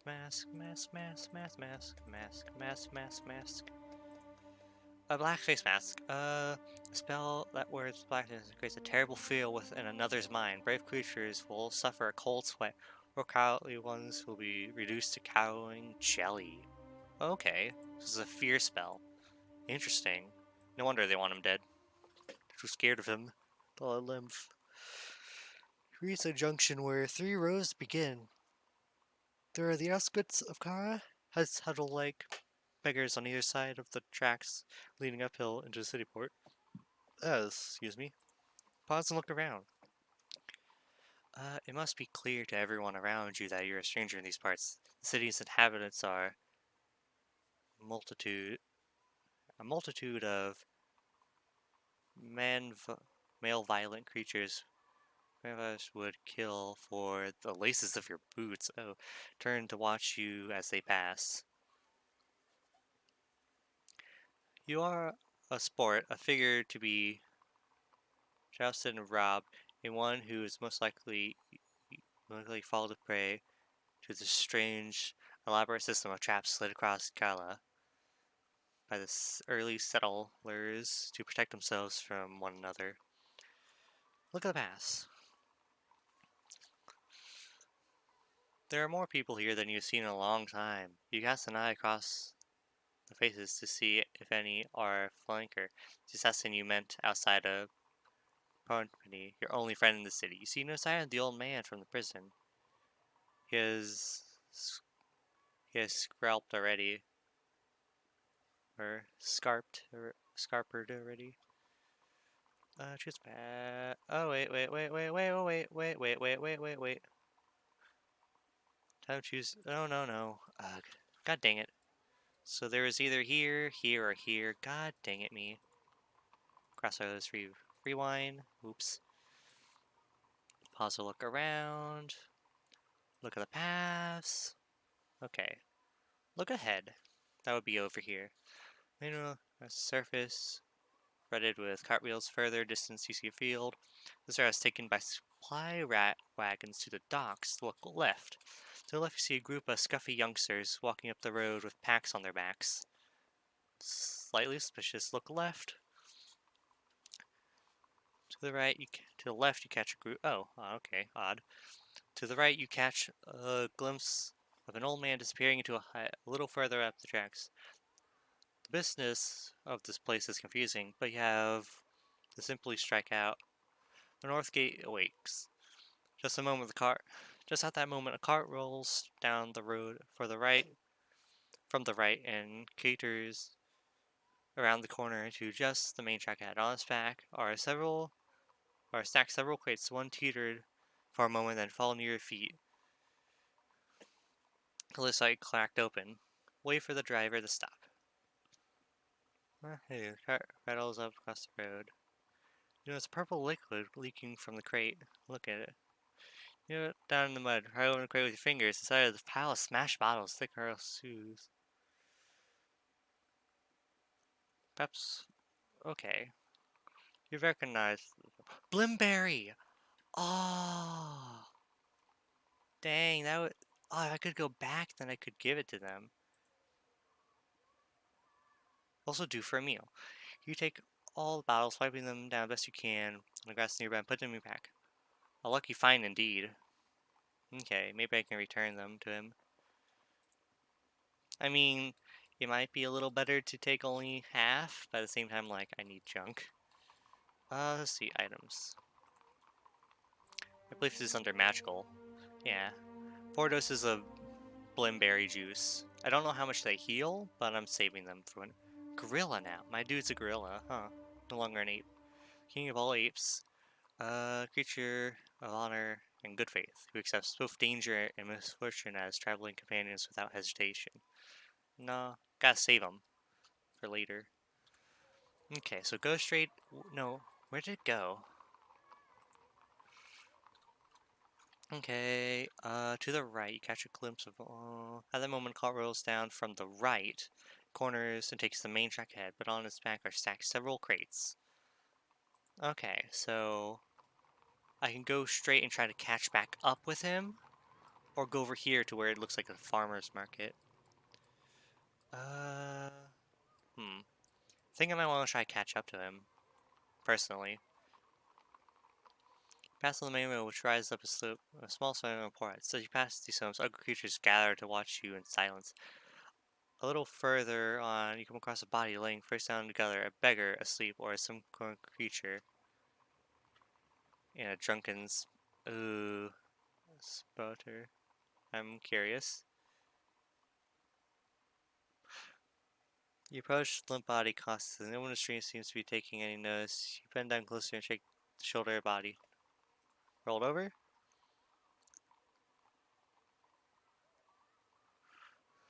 Okay. You grip the body and turn over. The face swings around. You jump back, aghast. The body is a semi-decayed corpse with a rotting head and half a skull, half putrid flesh. Even worse, an evil smile spread across his face. At a moment later, it sprung to your feet, leaping at you. I'm curious, what spell could I even use? Wait a second. Okay. I'm curious. That's pop. I mean, I think that's pop anyways. A weird second P. Wall. Creates an invisible wall. I don't want to use that. So what's Wolk? Yeah. Creates a shield. Uh, S I X. 6. Clones the caster. I haven't tried this one yet, but I'm curious. I can always play around and see what happens. Oh geez, a lot of choices. Let's go okay. Rock. Okay, that's rock. E S. Resurrect the dead. Oh, if I had holy water, that'd been sweet. That would have been perfect for this. Talking all. Okay, green-haired wig. Interesting. Let us go for. I want to try 6. Oh, what the hell? Okay. You cast a spell, creating 5 identical copies of yourself, then charge into battle at once. At first, your first sword stroke the creature, explode into a mess of body parts, heads, legs, arms, all separately coming, force to tear you apart. But each of your clones tackling a different part, the fight was quickly settled. Body parts on the ground squirmed, oozing back together. Slowly oozed back together. Corpse now looks like once it did, as it had been run over with a cherry cart, but definitely lying still, loose for now. Search the body. Expecting rather intimidating attack, go over to search body, but it's close rags and but it is closed and rags and barely any pockets, let alone anything inside them. Mouth, throat, belt. Okay, let's check the belt. See a rotten belt. See underneath nothing from the core.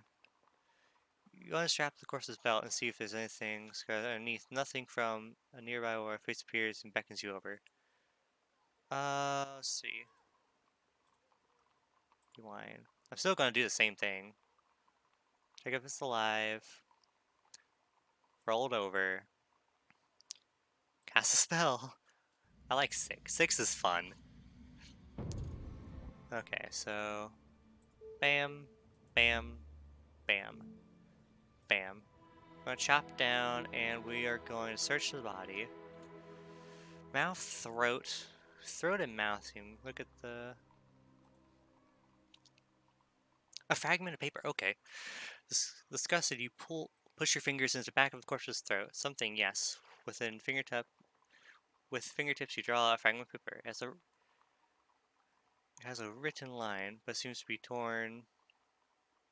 Seems to be torn along the strip, and you cannot make out the words. Keep the note. You pocket the strange note. Perhaps later you'll discover what it means. From a nearby doorway, a face appears and beckons you over. Has to walk away or has? Well, we gotta go. Back door. Do do do do do do. Yeah.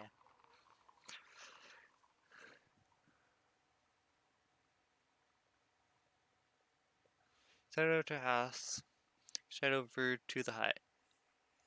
The face is a small gnome who begins chattering in high pitch. You killed it! Did you kill it? I think you killed it. I killed it. I killed it. Agree. It's wonderful, the gnome says. Where's this safe? It'll be a good few months until it wakes up again. We can cart it somewhere else. Here. We wanted to. Thank you. He reaches behind for something. Let's see what he does. Aw.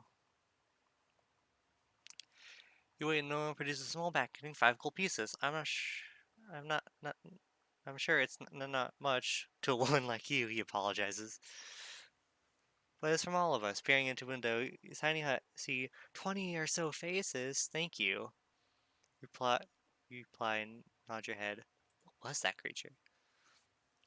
They say it used to be a second noble knight, a second noble of the gnome whispers, but he's angered the first, so he was cursed to live forever. Now it's just a bad gold piece. Keeps showing up, keeps dumping and getting dumped in different parts, different parts of the city, and think we'll take him to Swin quarters next.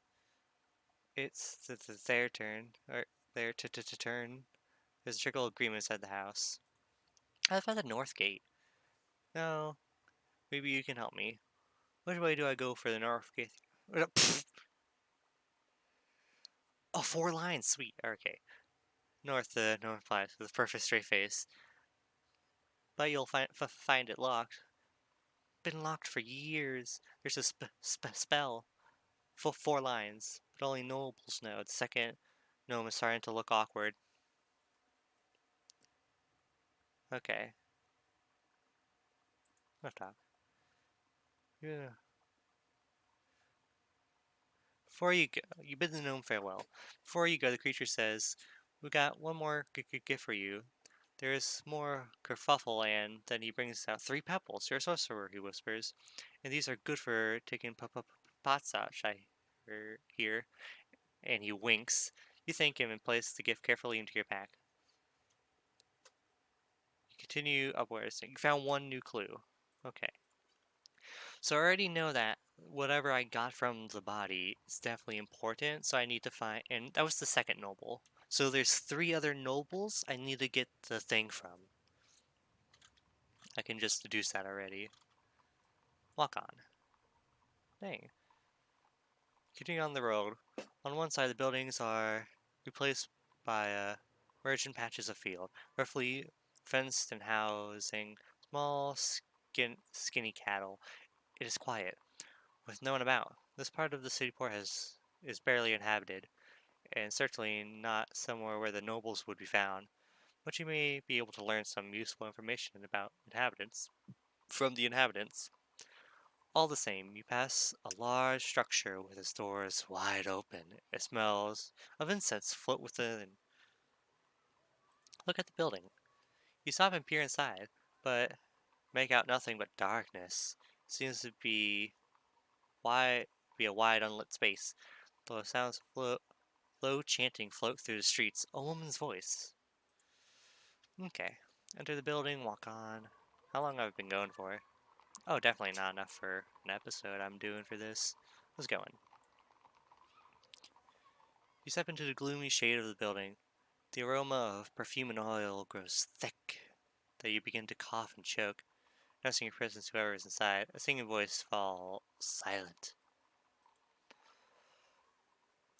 Yeah, I gotta sneeze. Ooh.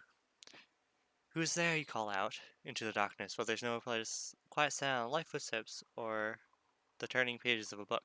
There's a voice. Greetings, woman from Analand.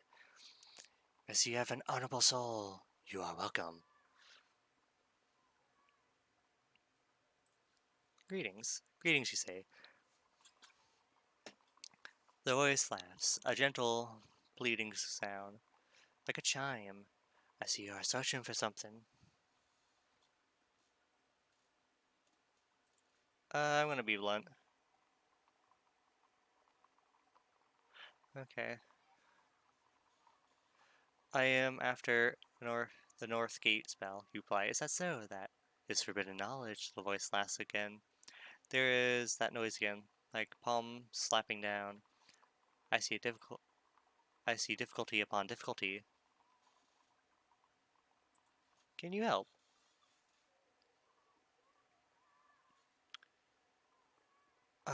Okay. Can you help? Another slap sounds like a card being turned from a deck.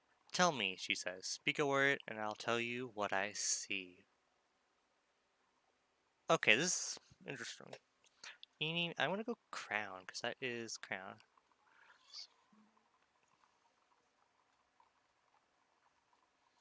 I see a long road. I see a cloud of smoke. I see rain that brings the morning. Magic.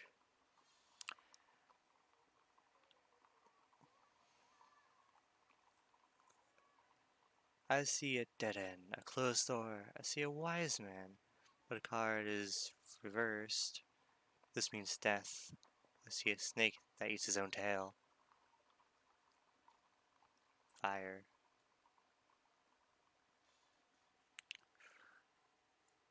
Fire. I see the eye of a burning.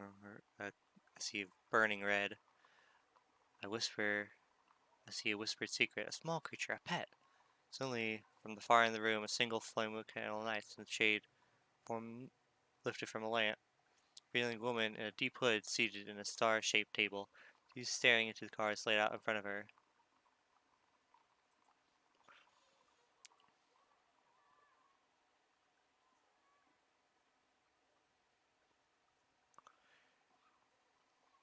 Through the gloom, you can make out very little of them. You see the King of Crowns, the woman gasped suddenly. You tend to conquer the old world.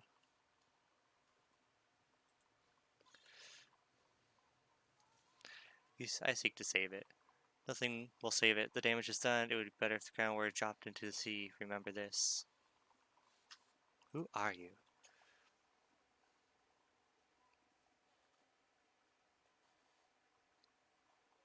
He looks up with deep. Who are you? You ask, stepping forward. The woman looks up with deep eyes. A long scar runs across her face, from her mouth to her left ear. I see things, she says. Things that do not wish to hear.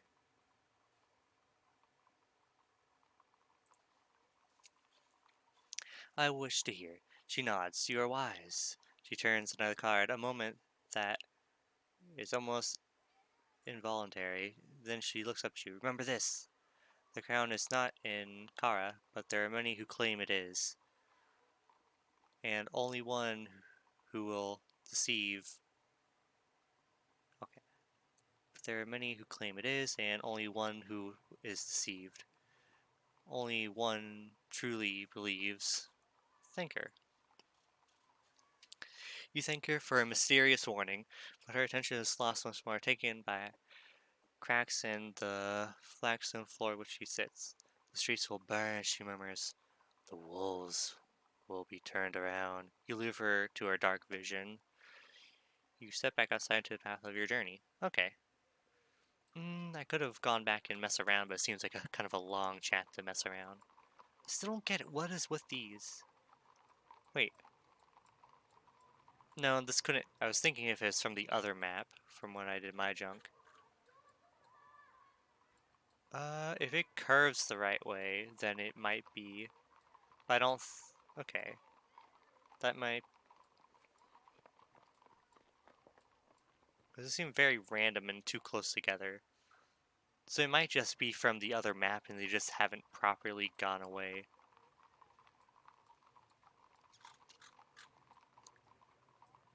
That's the case then. Oh well. It just confuses me.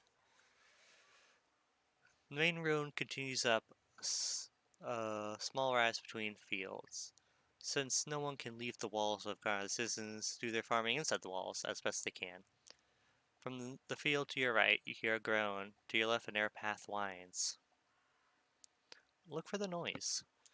Half a dozen fat pigs are grubbing in the muck to the right. Just beyond them, a group of creatures huddled around a fire pit, from which there drifts a mouth-watering smell.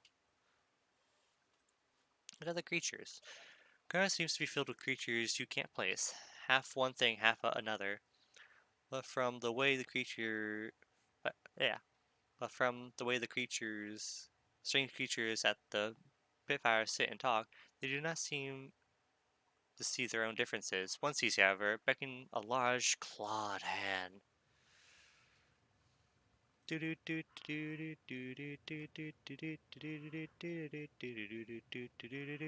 Yeah.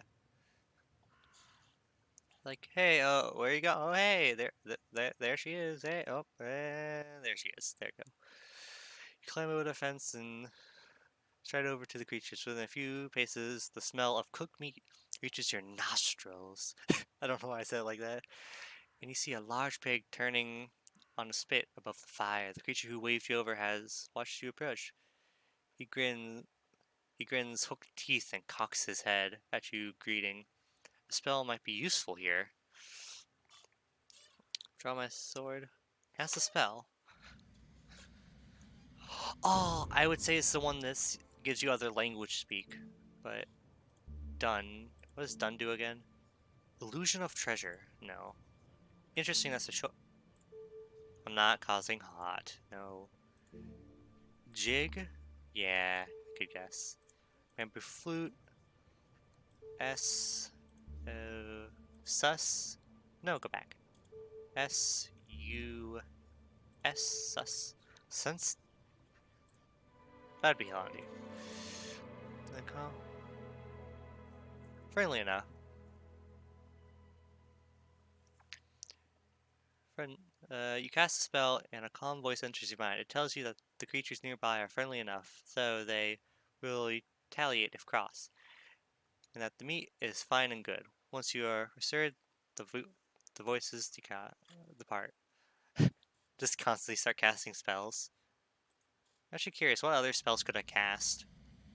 Because I didn't look at all the options. Hot, Jig, Sus, Done. Pff, which is, I don't know what that would do for me. Exactly, so I'm gonna greet the creatures. Greetings, you call out. That smells good.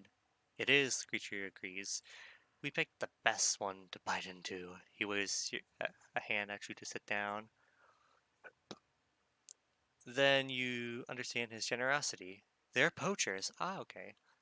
The fat pit sizzles invitingly. It just offers to cast spell and draw sword. Okay, sit with them. Okay. You take a place in the circle around the fire. The creatures shuffle and shift to make room for you. Eat some of my own. That's a little insulting, and I don't have a lot. Ask for some pig. Ask them about Kara. Yeah, let's do this. It's gonna be. Yeah.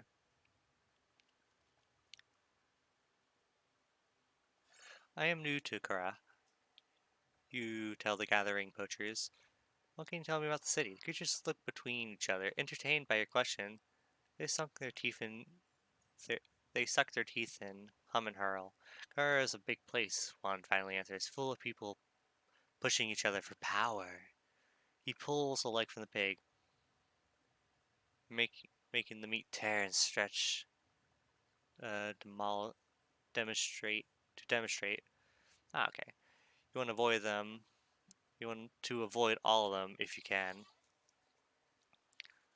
Uh, ask them about the North Gate.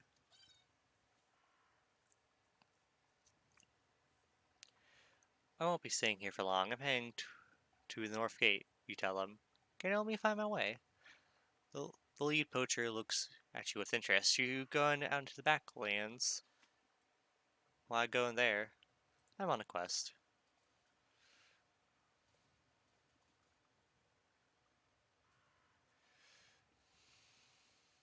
I'm on a quest, you reply, trusting the ruffians are lowly enough to not be in the Archmage's pay.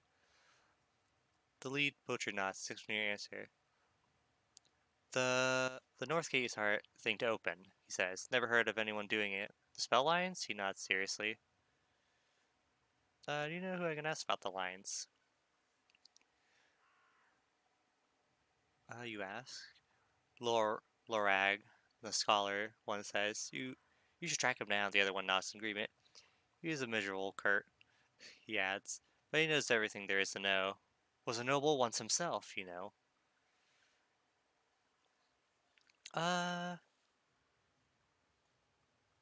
I want to take some of that piggy.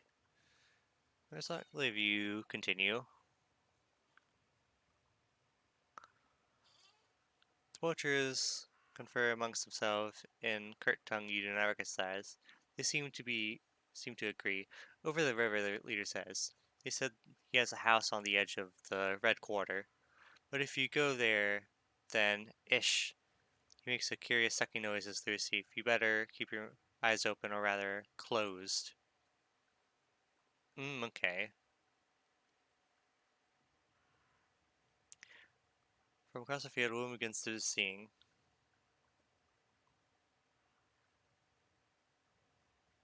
Butchers smile and clap each other on the backs.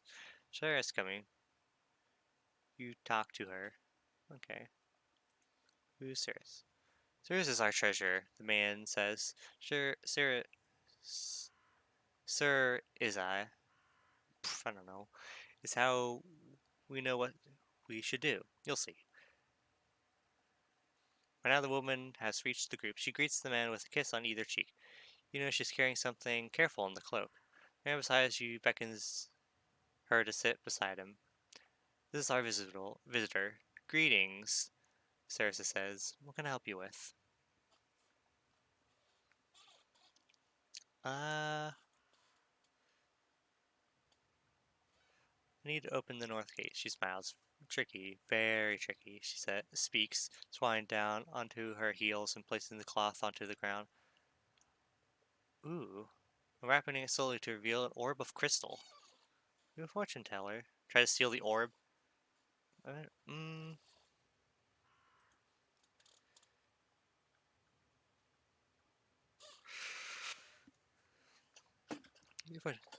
Sarah sees all on the portraits call out. For instance, which field is left untended? Which of the fields is left to be tended to, untended? Says another with a hearty laugh. Persuade another have their fortune told. You look around the group for the one who seems most uncertain and unsure of himself. Why don't you hear your fortune? He looks uncomfortable, but Theron grins, and the others insist. Go on, let her hear it. Maybe you won't get married this decade. He sits opposite of her in the mud. She places the palm on the hand and begins to hum. It doesn't look like any fortune-telling spell you have ever read about. Wait and we'll watch. When it passes, and Sarah flickers her eyes open, I see a long journey, she says to the man. A distant land. I see danger and excitement. You keep your eyes fixed on her closed eyelids when she's talking, as she talks, trying to catch the reflection of any stars. I see more. You must watch for a dagger, a fish, and a fish. I see a road paved with white stone leading to a place of great sadness. A blind man who will stab you in the back. Ooh.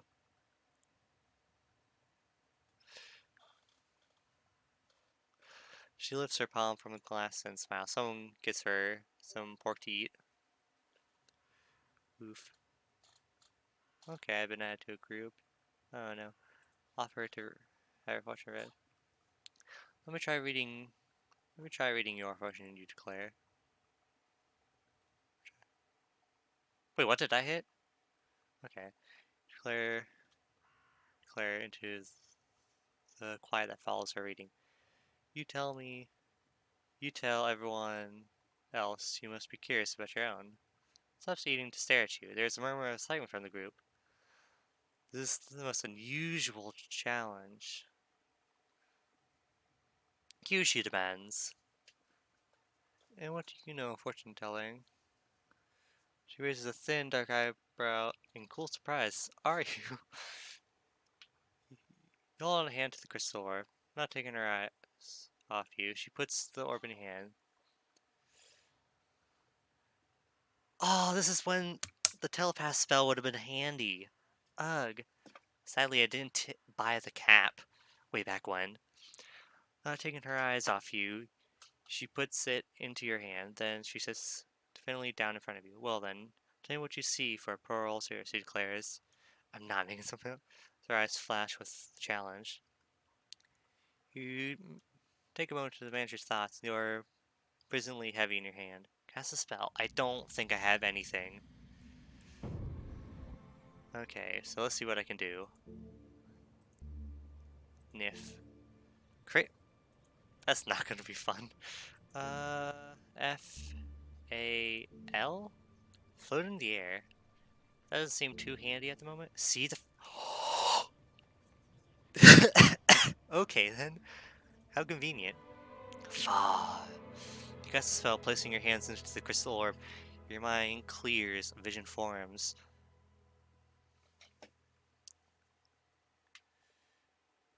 You see yourself in a low stone shrine. Somewhere here in the city of Kar, a man in a long white robe stands at your elbows. He's speaking. What is the answer to the question that has never been asked? You see your own. You see your own.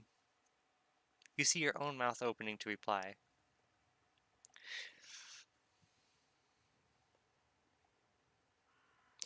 Concentrate as hard as you can, struggling to maintain the vision.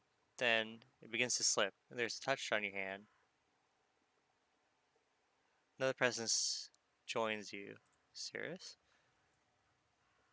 Serious. You breathe in your vision, you see a man in white white robe bow his head, defeated at the word. The vision fades. Sirius is watching you intently, wanting to hear her feature. The car leads in. As to your fortune.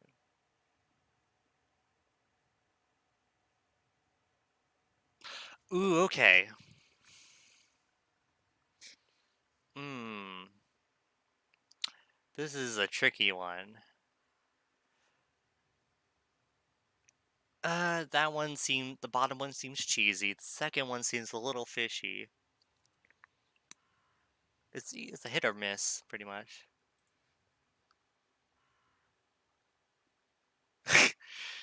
Nah, not giving the orb. That's baloney.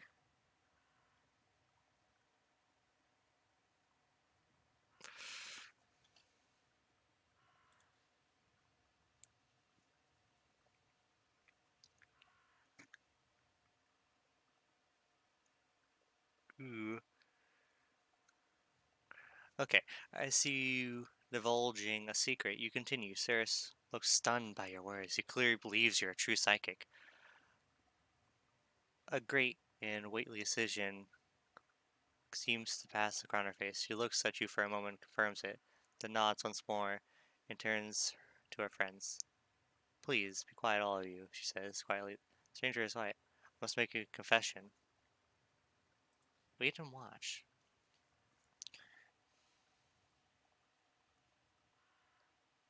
You wait and watch. I am not a fortune teller, Sirius continues sadly. That's my secret. Voters cannot believe their ears. One denies that, another claims that they know all along. A third, who seems to be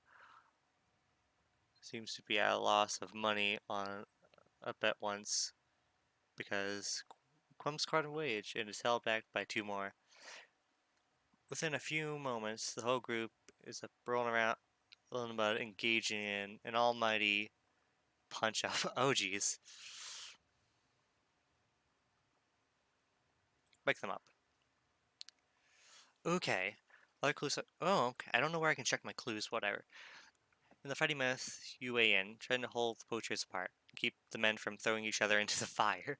But there is nothing you can do to keep them apart. Moments later, someone snatches the orb from your hand and cracks it over the other man's head. And hurry back. Ah, dang. That would have been handy to keep. Dang. Found three new clues, and the other clues have been updated. Okay. Interesting. Key. Oh, what's this? Keys? I didn't know I had this.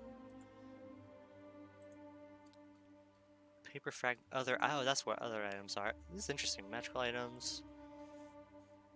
Treasure. Rations. Weapon. Clue. Okay, here we go.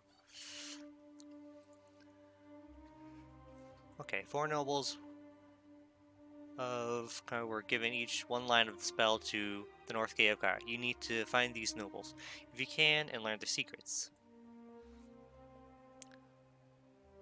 Lordrung is a scholar.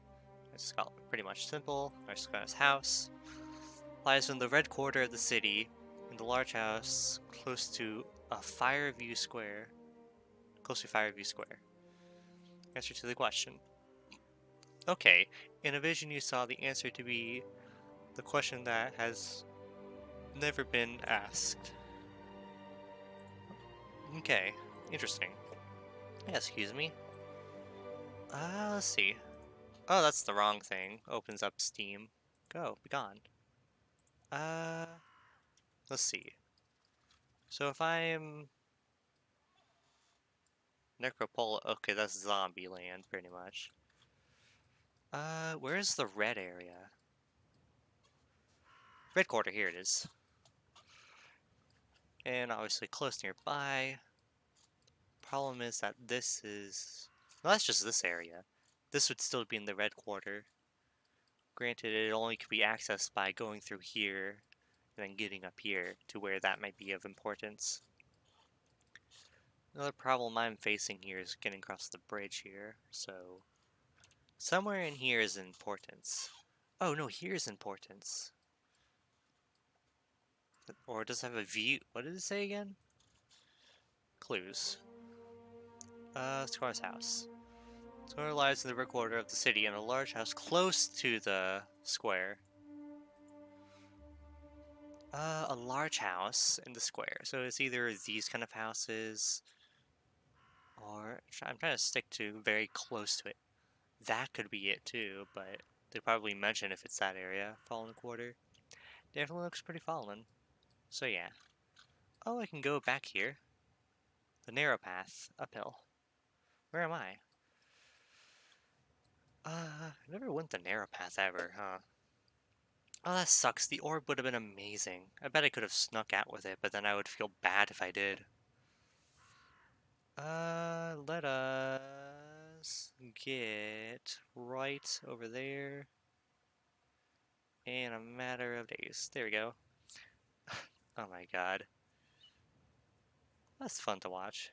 Do do do do do do do do do do do do do do do do do do do. Oh my goodness. Wee.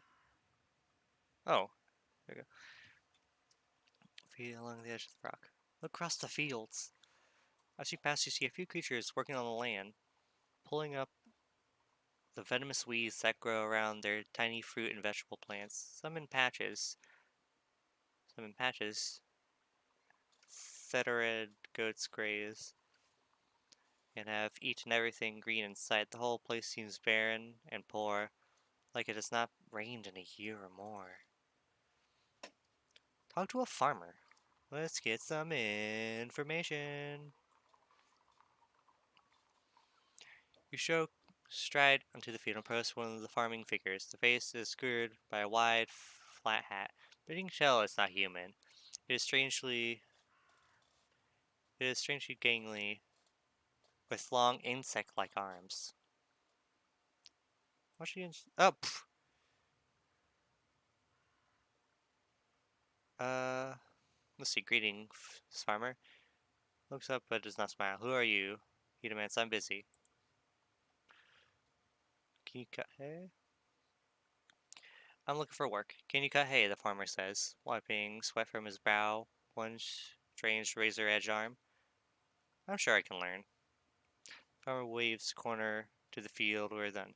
6 gold pieces if you can clear that lot. He bends down and resumes his harvest. Start work.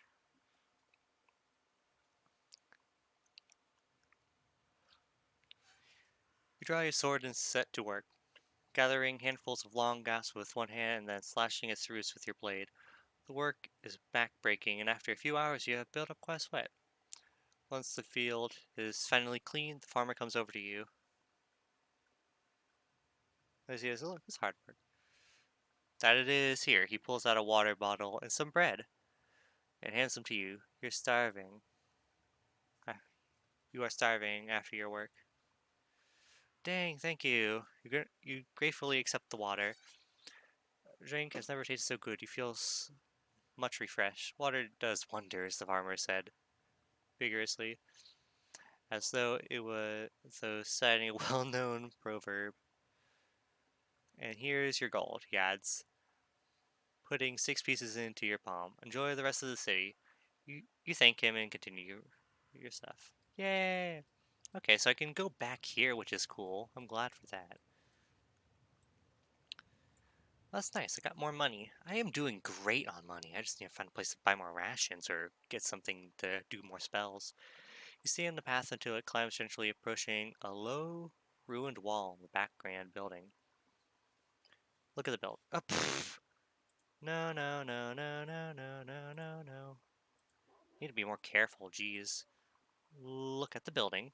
You just have to look over at the building. It's a tall, 3-story mansion, crumbling around the edges now. But it must have been once more home to a powerful and important family. It is surrounded by wide grounds and an ornamental garden, now overgrown and entangled. The house is is bordered by a tall stone wall broken at the path. On the far side, you see ironwork gate hanging off its hinges. So let's see. The house grounds. Wee wee wee wee. That's funny.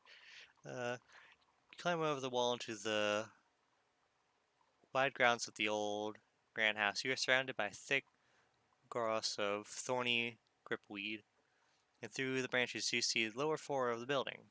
Such the buses. Wait a second. Ooh. You search nearby thorn patch and find a heart of a small statue of a fat, cheerful looking god with a third eye in the middle of his forehead. Examine the idol. Okay.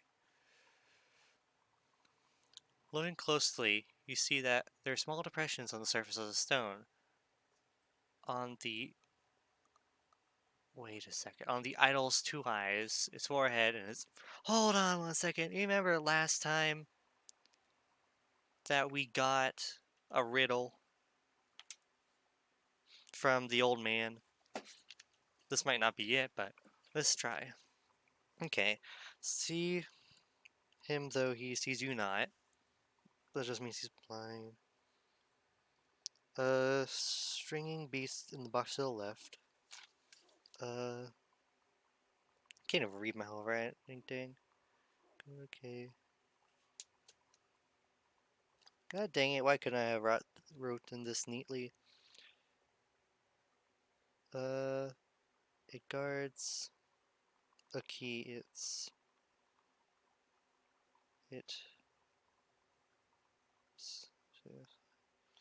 something to goal, which I don't know what that means anymore. I guess it doesn't help yet. Maybe, I don't know. Touch the forehead. I can always reset this too. Touch the forehead. Nothing happens. Left eye. Consider gently. You press the left eye. A gentle light begins to glow behind the statue's eye. One finger on the right eye. Okay. So it's left, nose.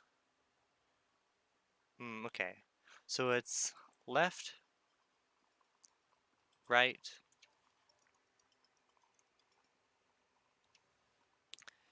uh, left, right, nose.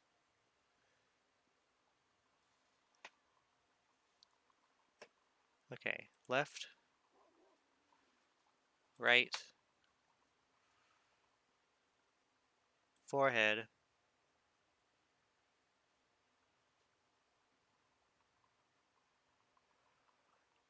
You put one finger in the statue's forehead once more. The click, the mouth drops to open. Touch the nose. Okay, so I have to kiss it. Okay, left.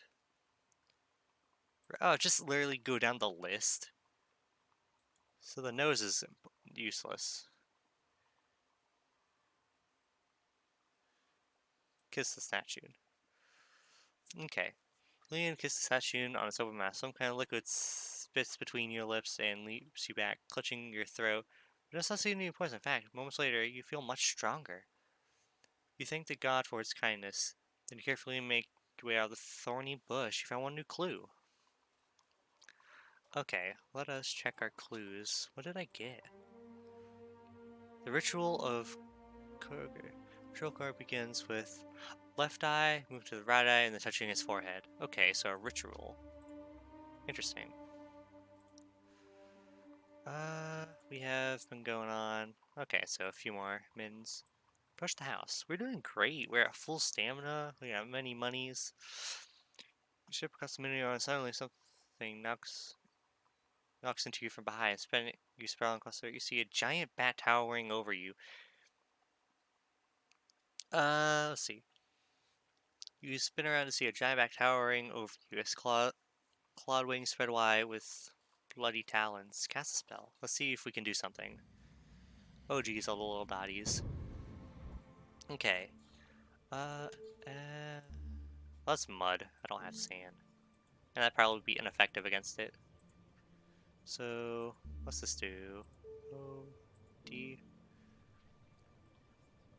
O, worship. Okay. I already tried O, it's U. Gem, create glue. I don't think I want that. A, okay. Cause fe- I do have the mask. Okay, let's see all my options before I... There, try this. Dawes. Causes slowness. And causes... What's dumb again? Clumsiness. Let's try this. Oh. The spell causes enemies to drop their weapons. Okay. Okay, that's what that does. Cast a spell. Uh, let's see. Let's try the P. P, O, that's explosions. I don't want to explode. Let's see if I can slow it down. Dawes. Okay. So, as soon as that beat like waving a flag in the bigger somehow still manages to stay airborne. It will be much easier to kill now. Oh, do I have to fight it?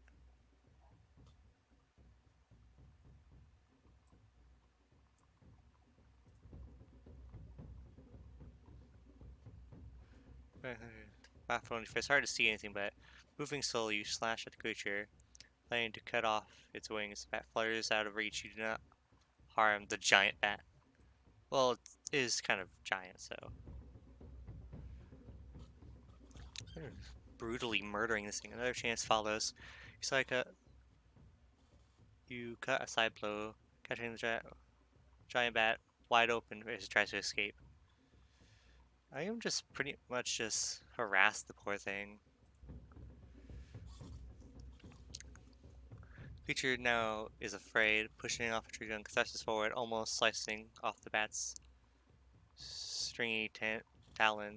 Stinging talon spat is flying. Erratic now.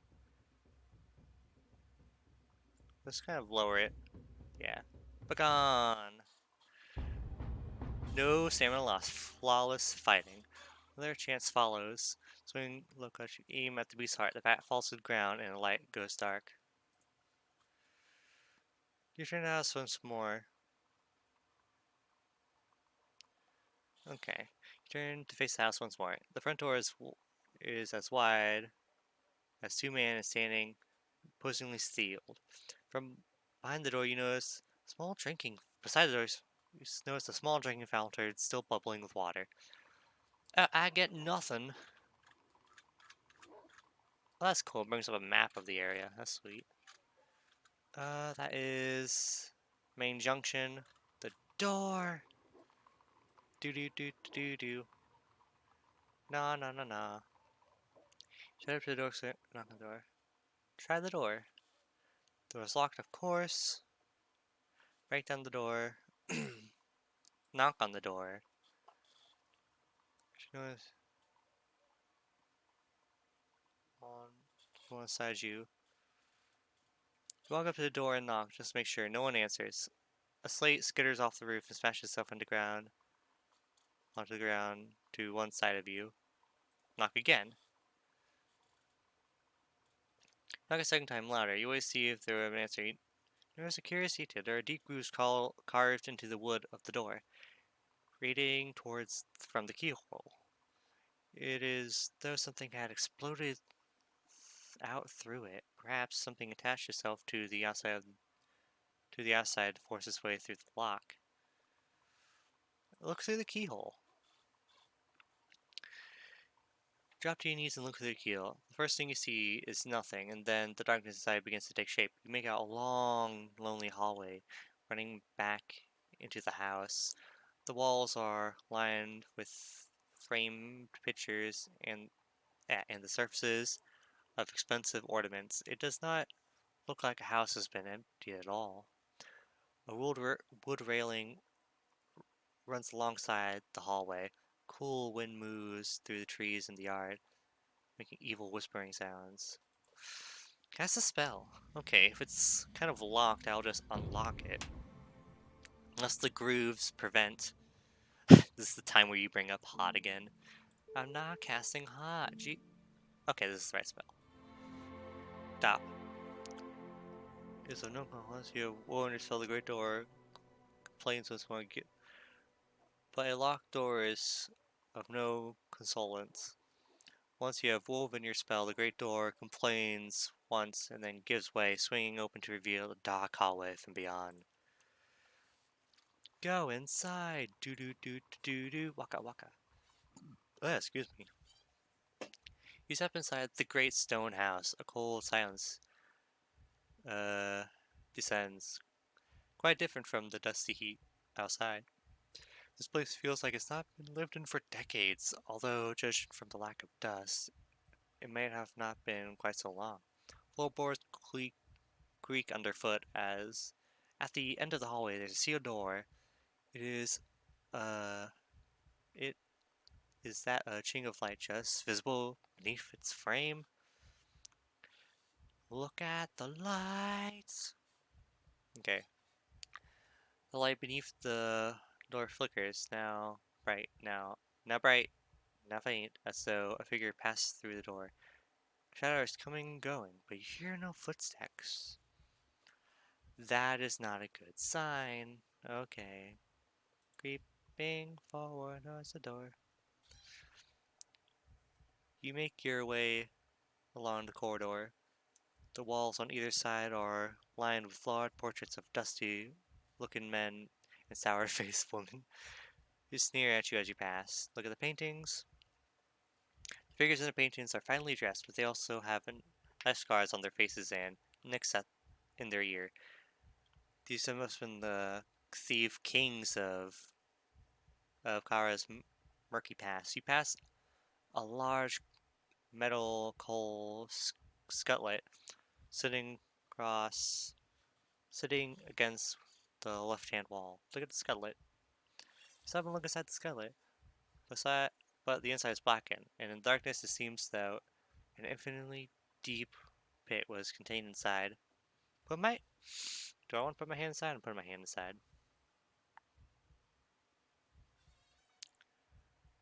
Lucio stop stings. You're not afraid. You reach into the scarlet blind. The feels empty. Then you feature something sharp. Research something. The sharp thing. Ah, I took damage. Okay. Feel around. You feel around the skelet, searching for the object. You find it, earning another sharp prick. Feel around.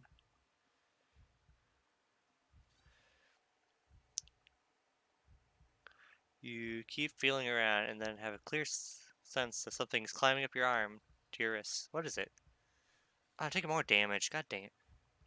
In the darkness, you see nothing, so you grip with your other and try to work out what the creature is, but you feel nothing pain. Mostly, you feel the same biting sensation on your neck.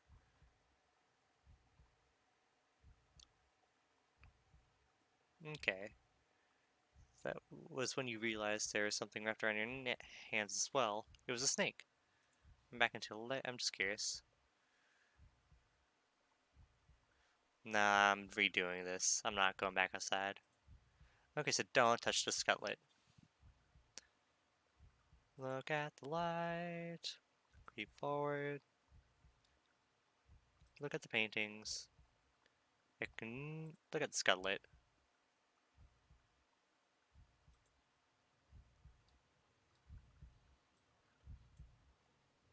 I'm not a fan of the heartbeats. We should follow into the hall. There is only a short way from the entrance, but all now is in shadow, and the only light comes from the gap around the frame of the door in front of you. More darkness wells up to the right. You can just make out the first few steps, flight of stairs leading upwards to a second story of the house. I believe this is a three-story house. I don't see where another door was, unless that's here. That's really it. Oh, yeah, that would lead to a first floor, which is not here. This is a second floor by it seems. Uh, enter the study.